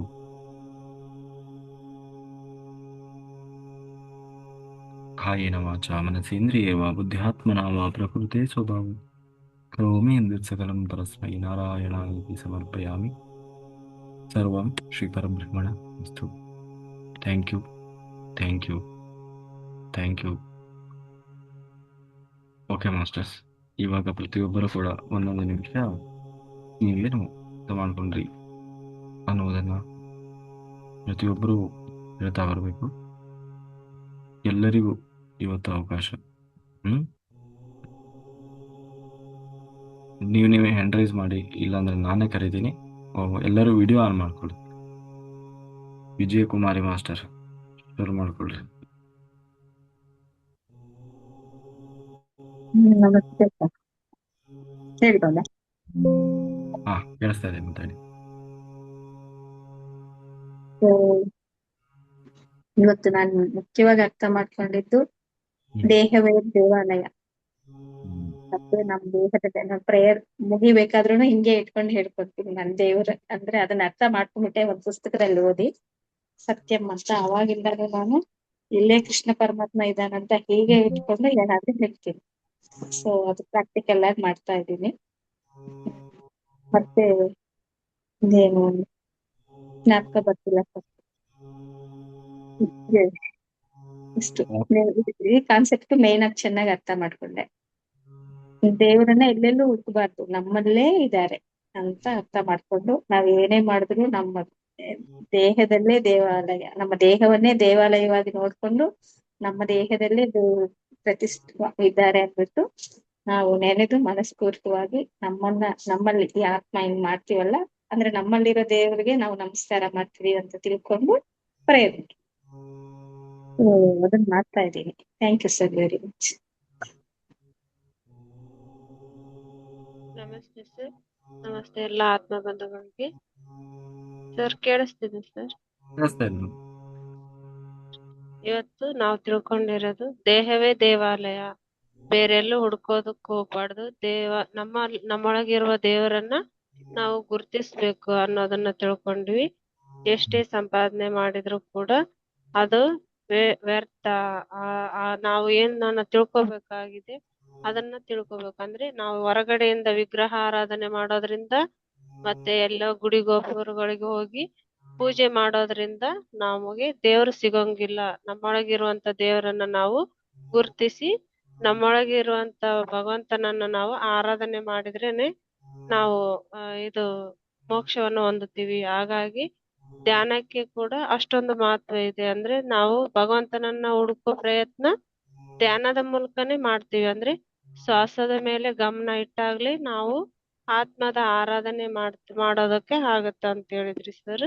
ಮತ್ತೆ ಧ್ಯಾನ ಯಾವ್ದಕ್ಕೂ ಸಮಾನ ಆಗೋದಿಲ್ಲ ಅಂತ ಹೇಳಿದ್ರಿ. ಧ್ಯಾನ ಯಾವ ತೀರ್ಥಕ್ಕೂ ಸಮ ಆಗಂಗಿಲ್ಲ, ಯಾವ ಒಂದು ಪೂಜೆ ಜಪಕ್ಕೂ ಸಮ ಆಗಂಗಿಲ್ಲ. ಧ್ಯಾನಕ್ಕೆ ಧ್ಯಾನನೇ ಸಾಟಿ. ಹಾಗಾಗಿ ಇದು ಧ್ಯಾನ ಕೂಡ ಅಷ್ಟು ಶ್ರೇಷ್ಠವಾದಂತ ಒಂದು ಆ ಆ, ಯೋಗ ಅಂತ ಹೇಳಿದ್ರಿ.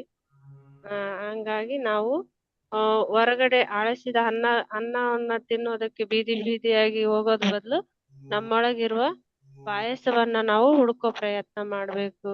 ನಮ್ಮೊಳಗೆ ಭಗವಂತ ಪಾಯಸದ ರೂಪದಲ್ಲೇ ಕುಂತಿದ್ದಾನೆ. ಆ ಭಗವಂತನನ್ನ ನಾವು ಸವಿಯೋದಕ್ಕೆ ಪ್ರಯತ್ನ ಮಾಡ್ಬೇಕಂತ ಹೇಳಿದ್ರಿ ಸರ್. ಇಷ್ಟ ನಾನು ಅರ್ಥ ಮಾಡ್ಕೊಂಡೆ. Very thank good. You sir. Thank you. Thank you. Champa master ಮಾತಾಡಿ. ನಮಸ್ತೆ ಸರ್. ನಮಸ್ತೆ ಮೇಡಮ್. ಸರ್ ನೀವು ಹೇಳಿದ್ರೆ ಇದು ನಮ್ಮೊಳಗಡೆನೂ ಇದ್ದಾರೆ, ದೇಹವೇ ದೇವಾಲಯ ಅಂತ. ಅದ್ರ ಒಳಗಡೆ ಜೀವ, ಅವನೇ ಸನಾತನಾದವನು, ಅವನೇ ಅಹಂ ಬ್ರಹ್ಮಾಸ್ಮಿ ಅಂತ ತಿಳ್ಕೊಂಡು ನಾವು ಆ ಪರಬ್ರಹ್ಮನನ್ನೇ ಆರಾಧಿಸ್ಬೇಕು. ಅದು ಯಾವುದೇ ತಪಸ್ ಮಾಡೋದ್ರಿಂದ ಇರ್ಲಿ ಅಥವಾ ಜಪ ಸ್ತೋತ್ರ ಮಾಡೋದ್ರಿಂದ ಆಗ್ಲಿ ನಮ್ಗೆ ಅದು ಲಭಿಸಲ್ಲ. ಧ್ಯಾನ ಮಾಡಿದ್ರೆ ಮಾತ್ರ ಅದು ನಮ್ಗೆ ಗುರುತಿಸಕ್ಕೆ ಸಾಧ್ಯ ಆಗೋದು ಅಂತ ಹೇಳಿದ್ರಿ ಸರ್. ಮತ್ತೆ ಅದನ್ನ ತೀರ್ಥ ಕ್ಷೇತ್ರಗಳಲ್ಲಿ ಯಜ್ಞ ಯಾಗ ಮಾಡೋದ್ರಿಂದ ಆಗ್ಲಿ ನಮ್ಗೆ ಪರಬ್ರಹ್ಮ ಕಾಣಿಸೋದಿಲ್ಲ. ಧ್ಯಾನಕ್ಕೆ ಧ್ಯಾನವೇ ಸರಿಸಾಧ್ಯ ಅಂತ ಹೇಳಿದ್ರಿ ಸರ್. ಅವನು ಆತ್ಮಸ್ವರೂಪನಾದ ಬ್ರಹ್ಮನಮ್ಮ ನನ್ನೊಳಗೇನೆ ಹುಡ್ಕೋ ಪ್ರಯತ್ನ ಮಾಡ್ಬೇಕು, ಅವನೇ ಧನ್ಯ ಅಂತ ಹೇಳಿದ್ರಿ ಸರ್. ಬ್ರಹ್ಮ ಹತ್ಯೆ ಅಂದ್ರೆ ಸಾವಿರಾರು ಬ್ರಹ್ಮ ಹತ್ಯೆ ಪಾಪಗಳನ್ನು ಮಾಡಿದ್ರು ಸರಿ, ಕೆಟ್ಟ ಕರ್ಮಗಳನ್ನು ಮಾಡಿರ್ಲಿ, ಅವನು ಯೋಗ ಧ್ಯಾನ ಮಾಡಿದ್ರೆ ಅದಕ್ಕೆ ಕಟ್ಟಿಗೆಗಳನ್ನು ಸುಟ್ಟು ಹಾಕಿದ್ರೆ ಎಷ್ಟು ಕರ್ಮಗಳು ಹೀಗೆ ಕಳ್ದೋಗ್ಬಿಡುತ್ತೋ ಆ ತರ ಧ್ಯಾನ ಮಾಡಿದ್ರೆ ಎಷ್ಟು ಪಾಪಗಳು ಮಾಡಿದ್ರು ಅದು ಕಳ್ದೋಗ್ಬಿಡುತ್ತೆ ಅಂತ ಹೇಳಿದ್ರಿ ಸರ್. ಅಶ್ವಮೇಧ ಯಾಗಗಳನ್ನೇ ಮಾಡಿರ್ಲಿ, 106 ವಾಜಪೇಯಿ ಯಾಗಗಳನ್ನೇ ಮಾಡಿರ್ಲಿ, ಅದು ಆತ್ಮಯೋಗಿಯ ಒಂದು ಅಂಶಕ್ಕೆ ಸಮ ಅಂತ ಹೇಳಿದ್ರಿ ಸರ್. ಅದಕ್ಕೆ ನಾವು ಪರಬ್ರಹ್ಮನನ್ನ ನಮ್ಮೊಳಗಡೆನೆ ಹುಡುಕ್ಬೇಕು, ಬೇರೆ ಎಲ್ಲೂ ಹುಡುಕ್ಬಾರ್ದು ಅಂತ ಹೇಳಿದ್ರಿ sir. Thank you sir. Okay, very good. Veena master ಮಾತಾಡಿ. ನಮಸ್ತೆ ಗುರುಗಳು. ಇವತ್ತು ದೇಹವೇ ದೇವಾಲಯದ ಅಂತ ಹೇಳಿದ್ರಿ ಸರ. ಅಂದ್ರೆ ಜೀವವೇ ದೇಹವೇ ದೇವಾಲಯ. ಅಂದ್ರೆ ದೇವರನ್ನು ಹುಡುಕುವನಂದ್ರೆ ತನ್ನ ಮನೆಯಲ್ಲಿರುವ ಪಾಯಸವನ್ನು ಬಿಟ್ಟು ಭಿಕ್ಷೆಗಾಗಿ ಅಳಸಿದ ಹಣ್ಣಕ್ಕಾಗಿ ಬೇರೆಯವರ ಮನೆಗೆ ಭಿಕ್ಷೆ ಬೇಡದಂತೆ ತಿರುಗಾಡ್ತಾ ಇರ್ತಾನೆ. ಅಂದ್ರೆ ಕೃಷ್ಣ ಏನ್ ಹೇಳಿದಾನಂದ್ರೆ ಭಗವಂತ ಎಲ್ಲಿ ಇಲ್ಲ, ನಿನ್ನೊಳಗನೆ ಇದ್ದಾನೆ ಅಂತ ಹೇಳಿದ್ರು ಸರ್. ತನ್ನೊಳಗೆ ಇರುವ ಆತ್ಮವೇ ಭಗವಂತ ಎಂದು ತಿಳಿದು ಯಾರು ಆರಾಧನೆ ಮಾಡ್ತಾರ ಆರಾಧನೆ ಅಂದ್ರೆ ಧ್ಯಾನ ಯಾರು ಮಾಡ್ತಾರ ಅವರು ಮೋಕ್ಷವನ್ನ ಹೊಂದುತ್ತಾರ ಅಂತ ಹೇಳಿದ್ರಿ ಸರ್. ಭಗವಂತನನ್ನು ಕಲ್ಪಿಸಲು ಸಾಧ್ಯ ಇಲ್ಲ, ಅವನು ಕಲ್ಪಿತನು ಸರ್. ಅವನಿಗೆ ಯಾವುದೇ ರೂಪ ಅನ್ನುವುದು ಇರುವುದಿಲ್ಲ ಅಂತ ಹೇಳಿದ್ರಿ ಸರ್. ಆಮೇಲೆ ನಾವು ಏನ್ ಮಾಡ್ತಾ ಇರ್ತೀವಿ ಅಂದ್ರೆ ಪೂಜೆ ಮಾಡೋದು, ಜಪ ಮಾಡೋದು, ಸ್ತೋತ್ರ ಮಾಡೋದು ಮಾಡ್ತಾ ಇರ್ತೀವಿ. ಎಲ್ಲದಕ್ಕಿಂತ ಶ್ರೇಷ್ಠವಾದದ್ದು ಲಯ. ನಾವು ಲಯ ಆಗ್ಬೇಕಂದ್ರೆ ಧ್ಯಾನವನ್ನು ಮಾಡ್ಬೇಕು. ಲಯ ಅಂದ್ರೆ ಈಗ ಮನಸ್ಸು ಲಯ ಆಗೋದು. ಮನಸ್ಸು ಲಯ ಆಗ್ಬೇಕಂದ್ರೆ ಶ್ವಾಸದ ಮೇಲೆ ಗಮನ ಕೊಡ್ಬೇಕು ಅಂತ ತಿಳ್ಕೊಂಡ್ರಿ ಸರ್. ಧ್ಯಾನಕ್ಕೆ ಸಮಾನವಾದ ಯಜ್ಞ ಯಾಗಾದಿಗಳ ಇರಲ್ಲ ಸರ್. ಪೂಜೆ ಪುನಸ್ಕಾರ ಧ್ಯಾನಕ್ಕೆ ಸಮವಾದದ್ದು ಇಲ್ಲಿ ಯಾವ್ದು ಇರುದಿಲ್ಲ. ಮುನಿಗಳು ಆತ್ಮವೇ ದೇವರು ಅಂತ ಏನ್ ಮಾಡ್ತಾರ, ಆತ್ಮದ ಆರಾಧನೆಯನ್ನು ಮಾಡ್ತಾರ. ಇವರು ಯಾವಾಗ್ಲೂ ಸಮದೃಷ್ಟಿಯಲ್ಲಿ ಇರ್ತಾರ. ಅಂದ್ರೆ ಕಷ್ಟ ನಷ್ಟ, ಸುಖ ದುಃಖ, ನೋವು ನಲಿವು ಎಲ್ಲದರಲ್ಲೂ ಅವ್ರು ಏನ್ ಮಾಡ್ತಾರಂದ್ರೆ ಸಮದೃಷ್ಟಿ ಉಳ್ಳವರಾಗಿರ್ತಾರ. ಅಲ್ಪ ಬುದ್ಧಿ ಉಳ್ಳವರು ಮೂರ್ಖರು ಏನ್ ಮಾಡ್ತಾರ, ವಿಗ್ರಹಗಳು ದೇವರು ಅಂತೇಳಿ ಅನ್ಕೊಂಡು ಪೂಜೆ ಮಾಡ್ತಾ ಇರ್ತಾರ. ಕೃಷ್ಣನು ಅರ್ಜುನಿಗೆ ಹೇಳ್ತಾನೆ, ಭಗವಂತ ಎಲ್ಲರ ಹೃದಯ ಕಮಲದಲ್ಲಿ ಏನಾಗೇನಂದ್ರ ದೀಪವಾಗಿ ಕುಳಿತಿದ್ದಾನ ಅಂತ ಹೇಳ್ತಾರ. ಆಮೇಲೆ ನೋಡಿ ಹೇಳಬಾರ್ದು, ನೀವು ಬರ್ಕೊಂಡಿದ್ದನ್ನ ನೋಡಿ ಹೇಳಬಾರ್ದು. ನಿಮ್ಮ ತಲೆಗೆ ಏನ್ ಬಂದಿದೆ, ಏನ್ ಅರ್ಥ ಮಾಡ್ಕೊಂಡಿರಿ ಅದನ್ನ ಹೇಳ್ಬೇಕು. ನೋಡ್ದೆ ಹೇಳಿ. ಯಾಕೆ ಸ್ಟಾಪ್ ಆಯ್ತು? ನೋಡ್ದೆ ಹೇಳ್ಬೇಕು. ಮತ್ತೆ ಏನ್ ಅರ್ಥ ತಲೆಗೆ ಹೋಗಿರ್ಬೇಕಲ್ಲ ಏನಾದ್ರು. ಅಂದ್ರೆ ಸಾರ, ಇವತ್ತಿನ ಸಂಪೂರ್ಣ ಇದರಲ್ಲಿ ನೀವು ಏನ್ ಸಾರ ಏನ್ ತಿಳ್ಕೊಂಡ್ರಿ? ಸಮ್ಮರಿ ಅಂದ್ರೆ ಸರ ಇಲ್ಲಿ ಪೂಜೆ ಪುನಸ್ಕಾರ ಯಾವ್ದು ಇಲ್ಲ. ಎಲ್ಲದಕ್ಕಿಂತ ಆತ್ಮವೇ ಭಗವಂತ, ಆತ್ಮವೇ ದೇವರು. ಆತನ್ನೇ ಆರಾಧನೆ ಮಾಡ್ಬೇಕು. ಎಲ್ಲಿ ದೇವರನ್ನ ಎಲ್ಲಿ ಹುಡುಕಿದ್ರು, ಯಾವ ರೂಪದಲ್ಲಿ ಹುಡುಕಿದ್ರು ದೇವರ ಇದ ಆಗೋದಿಲ್ಲ. ನಾವು ಆತ್ಮವನ್ನೇ ಇದನ್ ಮಾಡ್ಬೇಕು, ಆರಾಧನೆ ಮಾಡ್ಬೇಕು. ಆತ್ಮವನ್ನ ಆರಾಧನೆ ಮಾಡ್ಬೇಕಂದ್ರೆ ಧ್ಯಾನವನ್ನೇ ಮಾಡ್ಬೇಕು. ಧ್ಯಾನದ ಮುಖಾಂತರ ನಾವು ಮನಸ್ಸು ಲಯವಾಗುತ್ತ. ಅವಾಗ ನಾವು ಶ್ವಾಸದ ಮೇಲೆ ಗಮನ ಕೊಟ್ಟಾಗ ಮನಸ್ಸು ಲಯವಾಗುತ್ತ. ಅವಾಗ ನಾವು ಆ ಭಗವಂತನನ್ನ ಸೇರ್ತೀವಿ. ಆಮೇಲೆ ಮೋಕ್ಷವನ್ನ ನಾವು ಇದನ್ ಮಾಡ್ತೀವಿ ಅನ್ನೋದು ತಿಳ್ಕೊಂಡ್ವಿ. Very good. ನೋಡಿ ಎಷ್ಟು ಸುಲಭ ಇದೆ ಅಲ್ವಾ? Okay madam, thank you, very good. Samsung SM ಯಾರು ಮಾತಾಡಿ?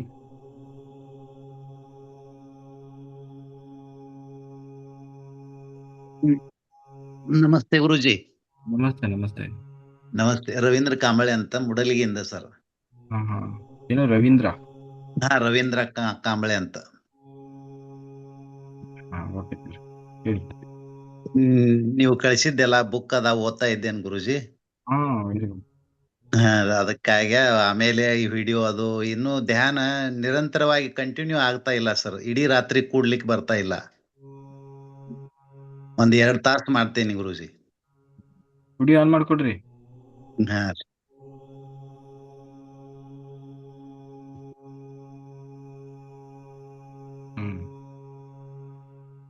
ಕರೆಂಟ್ ಆನ್ ಹಾಕಿ, ಲೈಟ್ ಆನ್ ಮಾಡಿ.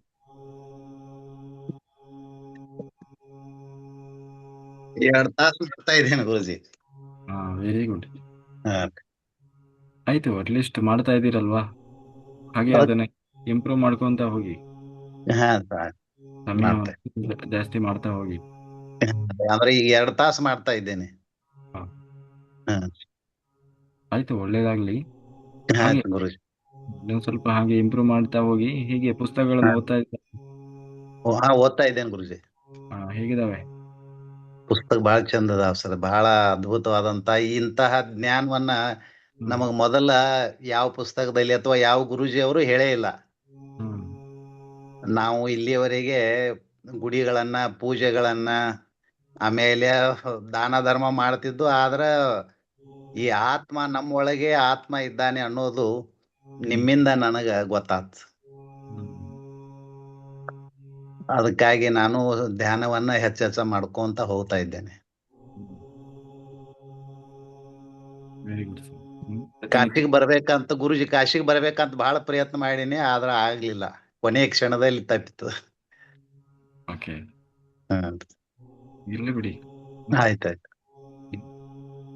ಅವಕಾಶ ಸಿಗ್ತದೆ. ನಾವು ಪ್ರಯತ್ನ ಮಾಡಿದ್ರೆ, ಅರ್ಹತೆ ಸಂಪಾದನೆ ಮಾಡಿದ್ರೆ ಭಗವಂತನೇ ಅದಕ್ಕೆ ಒಂದು ಅವಕಾಶ ಕೊಡ್ತಾನೆ. ಆಯ್ತು ಗುರುಜಿ. ಹಂಗಾಗಿ ದಿನನಿತ್ಯ ಕ್ಲಾಸಿಗೆ ಅಟೆಂಡ್ ಆಗಿ. ಬಿಡಬಾರ್ದು. ಏನ್ ಬಿಟ್ರು ಬಿಡಬಾರ್ದು. ಊಟ ಬಿಟ್ರು, ತಿಂಡಿ ಬಿಟ್ರು,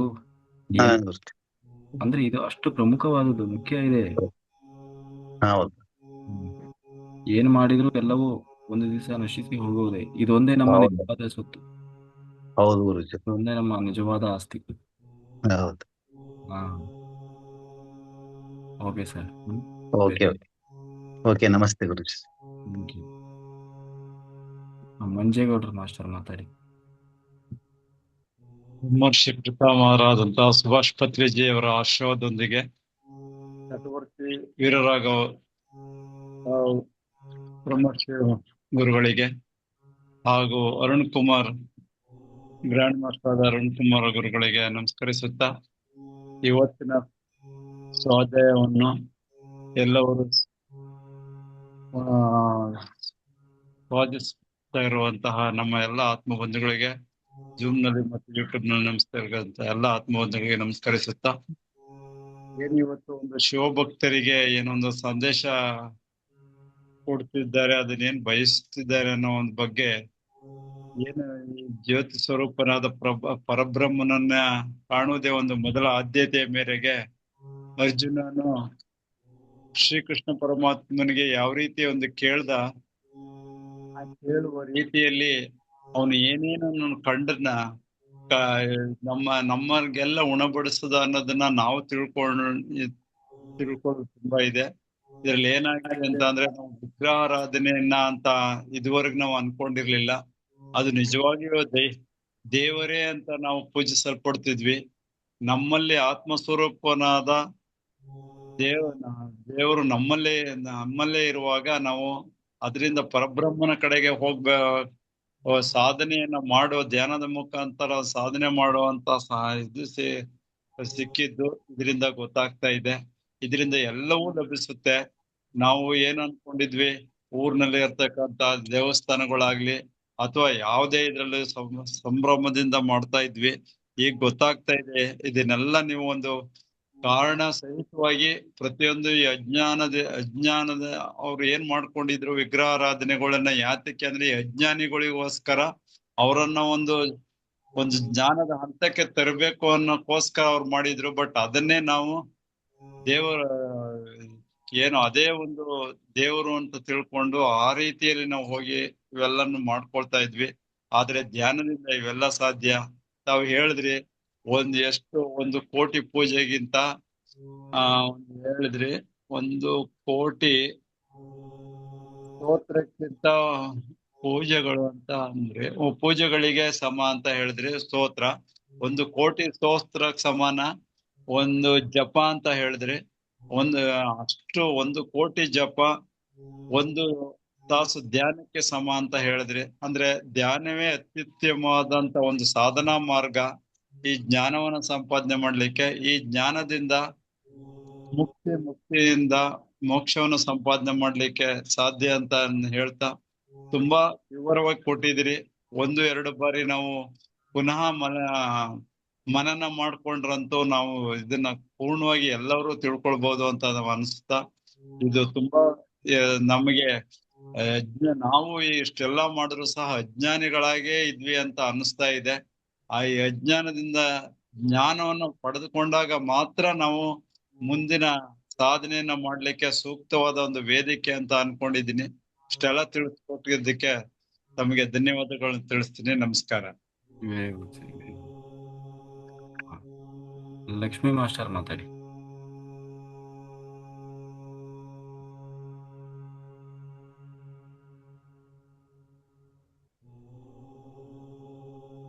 ಲಕ್ಷ್ಮೀ ಮಾಸ್ಟರ್ ನಮ್ಮ ಚಿಕ್ಕೋಡಿ.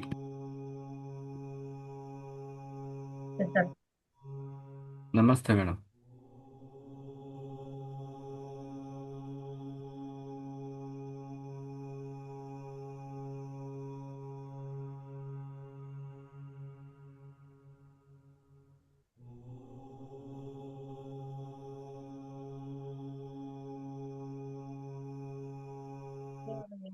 ಹೊರಗೆ ಎಲ್ಲಿ ದೇವರಿಲ್ಲ, ನಮ್ಮೊಳಗೆ ದೇವರಿದ್ದಾನೆ. ನಮ್ಮೊಳಗೆ ಇದ್ದ ಪರಮಾತ್ಮನೇ ಅಮ್ಮ ದೇವರತ್ತ ಅಂತ ತಿಳ್ಕೊಂಡ ನಾವು ಹೊರಗಿನ ದೇವರತ್ತ ತಿಳ್ಕೊಂಡು ಹೋಗ್ತಿದ್ವಲ್ಲ, ಅದೆಲ್ಲ ಈ ಜ್ಞಾನದಿಂದ ನಮಗ ಅದ ಅನುಭವಕ್ಕೆ ಬಂದೈತಿ. ನಮ್ಮೊಳಗ ಭಗವಂತ ಇದ್ದಾನೆ. ಆ ಭಗವಂತನನ್ನು ನಾವು ಸದಾ ನೆನೆಯುತ್ತಾ ಹೊರಗಿನ ದೇವರನ್ನು ಯಾವುದು ಈಗ ಎಲ್ಲಿ ಯಾವ ದೇವ್ರಿಗೂ ಹೊಂಟಿಲ್ಲ. ಈಗ ನಮ್ಮೊಳಗೆ ಪರಮಾತ್ಮ ಅದಾನ ತಂದ ನಾವು ಸದಾ ಧ್ಯಾನದಲ್ಲಿ ನಿರತರಾಗಿದ್ದೀವಿ. ಈ ಹೊರಗೆ ಎಲ್ಲಿ ಯಾವ ದೇವ್ರಿಗೂ ಹೋಗುದಿಲ್ಲ, ಯಾವ ದೇವ್ರ ಮನಿಯೊಳಗೂ ದೇವ್ರ ಪೂಜೆಯನ್ನು ಮಾಡೋದು ಬಿಟ್ಟಿದ್ದೆವು. ಭಗವಂತ ನಮ್ಮೊಳಗ ಅದಾನತ ತಿಳ್ಕೊಂಡ ನಾವು ಈಗ ಅದನ್ನ ಮಾಡಕತ್ತಿದೇವ್ರಿ ಈಗ. Very good madam. Okay, thank you. Vijaya master ಮಾತಾಡಿ. ನಮಸ್ತೆ ಸರ್. ನಮಸ್ತೆ ನಾವೆಲ್ಲ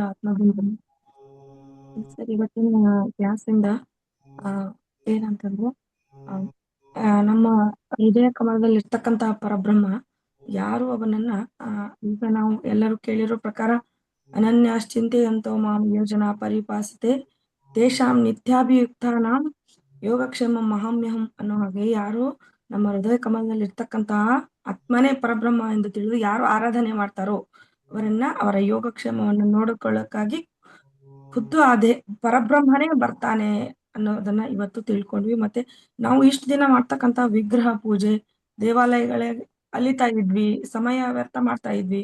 ಮತ್ತೆ ಏನಂತಂದ್ರೆ ನಮ್ಗೆ ಗೊತ್ತಿರ್ಲಿಲ್ಲ, ನಮ್ಮ ಪಕ್ಕದಲ್ಲೇ ಬಗಲಲ್ಲೇ ಕೂಸನ್ನ ಇಟ್ಕೊಂಡು ಊರೆಲ್ಲ ಹುಡುಕ್ತಾ ಇದ್ವಿ. ಅದೇ ಹಂಗೆ ಮನೆಯಲ್ಲಿರ್ತಕ್ಕಂತ ಒಂದು ಸಿಹಿ ಪದಾರ್ಥವನ್ನ ಪಾಯಸವನ್ನ ಬಿಟ್ಟು ಬೀದಿ ಬೀದಿ ಭಿಕ್ಷೆ ಬೇಡ್ತಾ ಅಲಿತಾ ಇದ್ವಿ. ಇವತ್ತು ನಾವು ಏನನ್ನ ತಪ್ಪು ಮಾಡಿದ್ವಿ, ಯಾವ ರೀತಿ ಬದುಕಿದ್ವಿ, ಈಗ ಯಾವ ರೀತಿ ಬದಲಾವಣೆ ಮಾಡ್ಕೋಬೇಕು ಅನ್ನೋದು ಗೊತ್ತಾಯ್ತು ಸರ್. ಮತ್ತೆ ಭಗವದ್ಗೀತೆಯಲ್ಲಿ ಕರ್ಮಯೋಗ, ಜ್ಞಾನ ಯೋಗ, ಭಕ್ತಿ ಯೋಗ ಅನ್ನೋದು ರಿಯಲಿ ಎಲ್ಲರಿಗೂ ಅದು ಅರ್ಥ ಆಗದೆ ಇರ್ತಕ್ಕಂಥದ್ದನ್ನ ನೇರವಾದ ಆತ್ಮಜ್ಞಾನ ಉತ್ತರ ಗೀತೆ ಅನ್ನೋ ಪುಸ್ತಕದಲ್ಲಿ ಇದೆ ಅನ್ನೋದನ್ನ ತಿಳ್ಕೊಂಡ್ವಿ ಸರ್. ಇನ್ನು ಉತ್ತರ ಗೀತೆ ಪುಸ್ತಕವನ್ನ ಓದಬೇಕು ಅನ್ನೋ ಹಂಬಲ ಜಾಸ್ತಿ ಆಯ್ತು ಇವತ್ತು. ಭಗವದ್ಗೀತೆ ಓದಿದ್ರೆ ನಿಜವಾಗ್ಲೂ ನಮ್ಗೆ ಅರ್ಥ ಆಗೋದಿಲ್ಲ. ಅದ ಒಂದು ಆಳವಾದ ಒಬ್ರು ಮಾರ್ಗದರ್ಶಕರಿಂದ ಬೋಧನೆ ಮಾಡಿದಾಗ ಮಾತ್ರ ಅದು ತಿಳಿಯುತ್ತೆ.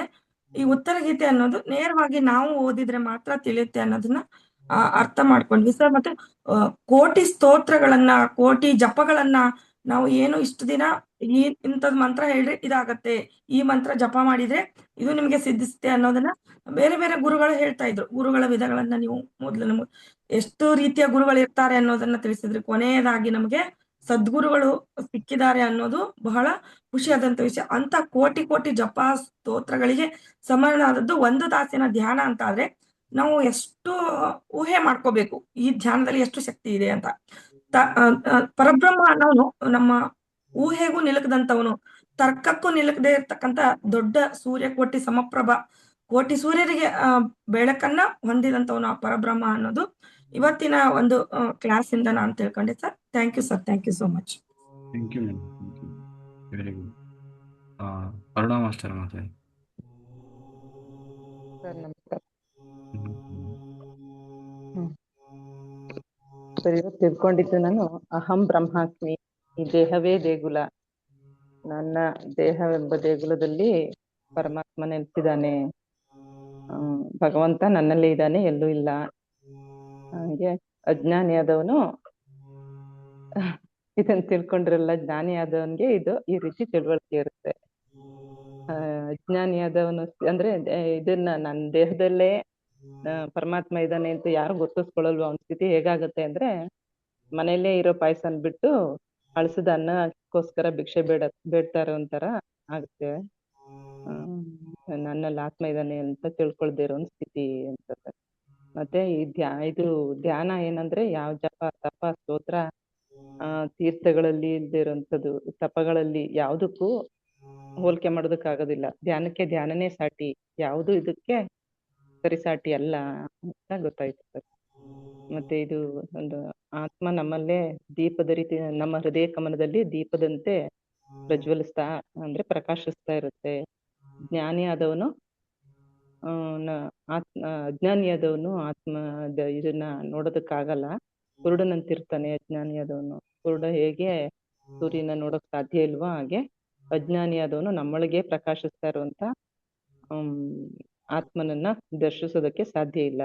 ಹೇಗೆ ನಮ್ಮೊಳಗೆ ಪರಮಾತ್ಮ ಇದ್ದಾನೆ ಅಂತ ಗುರುತಿಸ್ಕೊಂಡು ಯಾರು ಅವನನ್ನು ಹೊಂದೋದಕ್ಕೆ ಪ್ರಯತ್ನ ಮಾಡ್ತಾರೋ ಅವರು ಮುಕ್ತಿಯನ್ನು ಹೊಂದುತ್ತಾರೆ, ಮೋಕ್ಷವನ್ನು ಹೊಂದುತ್ತಾರೆ. ಅಂದ್ರೆ ಧ್ಯಾನ ಮಾಡ್ತಾ ಧ್ಯಾನದಲ್ಲಿ ಲಯ ಸ್ಥಿತಿಗೆ ಹೋದಾಗ ಆತ್ಮನನ್ನ ದರ್ಶಿಸಬಹುದು ಅಂತ ಗೊತ್ತಾಯ್ತು. Very good. Thank you. Vinayak master ನೋಡಿ. ನಮಸ್ಕಾರ ಸರ್. ನಮಸ್ತೆ ಸರ್, ಇವತ್ತು ಏನ್ ನಾವು ತಿಳ್ಕೊಂಡಿದ್ದೀವಿ ಸರ್, ನಮ್ಮ ಮನುಷ್ಯ ನಮ್ಮಲ್ಲಿ ಏನ್ ಮಾಡ್ತಾರೆ ಸರ್, ನಮ್ಮ ದೇಹದಲ್ಲೇ ಪರಮಾತ್ಮ ಇರ್ತಾನೆ. ಅದನ್ನ ಬಿಟ್ಟು ನಾವು ದೇವಸ್ಥಾನಗಳಲ್ಲಿ ವಿಗ್ರಹ ಪೂಜೆ ಮಾಡಿ ಜಪತಪ ಮಾಡಿ ಹುಡುಕ್ತಾ ಇರ್ತೀವಿ. ಶ್ರೀಕೃಷ್ಣ ಅರ್ಜುನ್ ಮಾತ್ರ ಈ ಮಾತು ಹೇಳಿಲ್ಲ ಸರ್, ಶ್ರೀಕೃಷ್ಣ ಎಲ್ಲಾ ಮನುಷ್ಯರಿಗೂ ಈ ಮಾತು ಹೇಳಿದಾನೆ. ಅಂದ್ರೆ ನೀವು ನಿಮ್ಮಲ್ಲಿರುವ ಆತ್ಮವನ್ನೇ ಆರಾಧನೆ ಮಾಡಿ ಮುಕ್ತಿಗೆ ಪ್ರಯತ್ನ ಮಾಡಿ ಹೊರತು ಈ ಜಪ ತಪ ಮಾಡಿ ತಪಸ್ ಮಾಡಿ ಇದು ಮಾಡೋದಕ್ಕಿಂತ ಇದು ಸುಲಭ ವಿಧಾನ, ಅದನ್ನ ಫಾಲೋ ಮಾಡಿ ಅಂತ ಕೃಷ್ಣ ಹೇಳಿದಾನೆ ಸರ್. ಯಾರು ಈ ನಮ್ಮ ಆತ್ಮವನ್ನೇ ಪರಮಾತ್ಮ ಅಂತ ತಿಳ್ಕೊಂಡು ಆರಾಧನೆ ಮಾಡ್ತಾರಲ್ಲ ಸರ್, ಅವ್ರು ಯಾರು ಈ ವಿಗ್ರಹ ಪೂಜೆ ಮಾಡಲ್ಲ, ಜಪ ತಪ ಯಾವ್ದು ಮಾಡಲ್ಲ ಸರ್. ಅವ್ರ ಮೇನ್ ಫೋಕಸ್ ಏನ್ ಮಾಡ್ತಾರಂದ್ರೆ ಆತ್ಮದ ಆರಾಧನೆ ಮಾಡಿ ಮುಕ್ತಿ ಹೊಂದಕ್ಕೆ ಪ್ರಯತ್ನ ಮಾಡ್ತಾರೆ ಸರ್. ಆಮೇಲೆ ಈ ಮನುಷ್ಯ ಏನ್ ಮಾಡ್ತಾನೆ ಸರ್, ಆಮೇಲೆ ನಾವು ಪರಮಾತ್ಮ ಅಂದ್ರೆ ಒಂದು ಜ್ಯೋತಿ ಸ್ವರೂಪ ಸರ್, ಆ ಟೈಪ್ ಇರ್ತಾನೆ. ಬಟ್ ಆ ಮನುಷ್ಯ ಏನ್ ಮಾಡ್ತಾನಂದ್ರೆ ಇದೊಂದು ಒಂದು ಕಲ್ಪನೆ ಕೊಡ್ತಾನ ದೇವ್ರಿಗೆ ಹಿಂಗ ದೇವರ ಮೂರ್ತಿ ಹಿಂಗಿದೆ ಹಿಂಗಿದೆ ಅಂತ ಬೇರೆ ಬೇರೆ ದೇವರು ಕಲ್ಪನೆ ಮಾಡ್ಕೊಡ್ತಾನೆ. ಬಟ್ ಯಾರು ದೇವರು ಅಕಲ್ಪಿತ ಸರ್, ಅಂದ್ರೆ ಅವ್ರಿಗೆ ಯಾವುದೇ ತರ ರೂಪ ಇಲ್ಲ.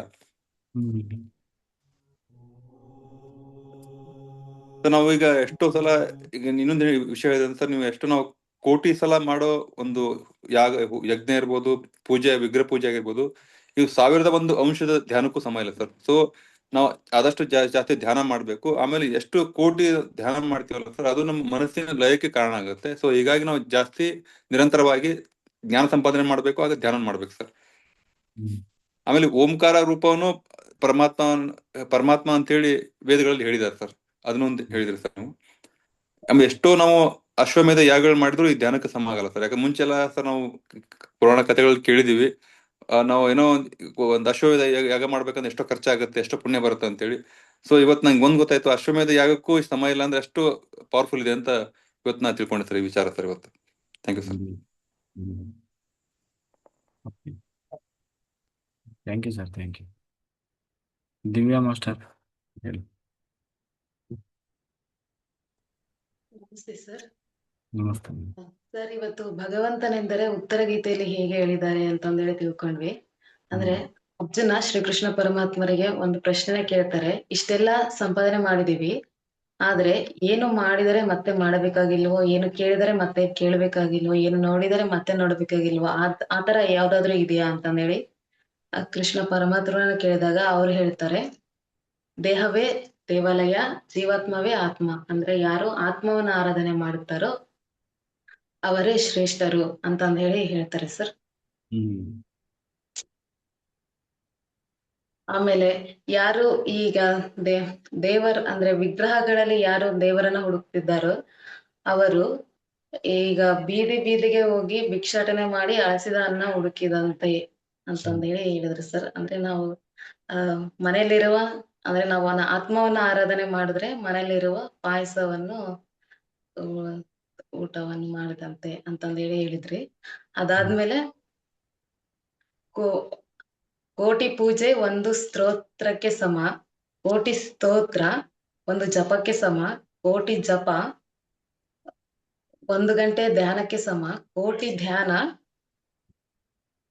ಲಯ ಆಗುತ್ತೆ ಸರ್. ನಾವು ಆತ್ಮರಲ್ಲಿ ಲೀನರಾಗ್ತೀವಿ. ಆ ಲಯವಾಗುವ ಮಾರ್ಗವೇ ಶ್ವಾಸದ ಮೇಲೆ ಗಮನ ಧ್ಯಾನ ಸರ್. ಹಾಗೆ ಇದು ಶ್ರೀಕೃಷ್ಣ ಪರಮಾತ್ಮ ಹೇಳ್ತಾರೆ, ಪರಮಾತ್ಮನು ಹೃದಯ ಕಮಲದಲ್ಲಿ ಕುಳಿತಿದ್ದಾನೆ, ಜ್ಯೋತಿಯಾಗೆ ಪ್ರಕಾಶಿಸುತ್ತಿದ್ದಾನೆ. ಹಾಗೆಯೇ ಓಂಕಾರವು ಸಹ ಪರಬ್ರಹ್ಮನನ್ನೇ ಹೇಳ್ತಾ ಇದೆ. ಎಂತಹ ಬ್ರಹ್ಮ ಹತ್ಯೆ ಆಗಿರಲಿ, ಭ್ರೂಣ ಹತ್ಯೆ ಆಗಿರಲಿ, ಅವನು ಎಂತಹ ಕೆಟ್ಟ ಕರ್ಮಗಳನ್ನೇ ಮಾಡಿರಲಿ, ಧ್ಯಾನವನ್ನು ಯಾರು ಆಚರಣೆ ಮಾಡುತ್ತಾರೆ ಅವರ ಕರ್ಮಗಳೆಲ್ಲ ಸುಟ್ಟು ಭಸ್ಮವಾಗುತ್ತೆ ಅಂತ ಹೇಳ್ತಿದ್ದಾರೆ ಸರ್. ವಿಗ್ರಹ ಆರಾಧನೆ ಇರುವುದು ಕೇವಲ ಅಧಮರಿಗೆ ಮಾತ್ರ ಅಂತಂದೇಳಿ ಭಾಗವತದಲ್ಲಿ ಹೇಳಿದ್ದಾರೆ ಸರ್. ಇದಿಷ್ಟು ಇವತ್ತಿನ. Thank you sir. Very good madam, thank you. Okay masters, time ಆಗಿದೆ, ಧ್ಯಾನ ನಾವು ಶುರು ಮಾಡೋಣ. ವೆಂಕಟೇಶ್ ಮಾಸ್ಟರ್ ಏನಾದ್ರು ಮಾತು ಹೇಳ್ತೀರಾ ಇವತ್ತಿನ ಜ್ಞಾನದ ಬಗ್ಗೆ?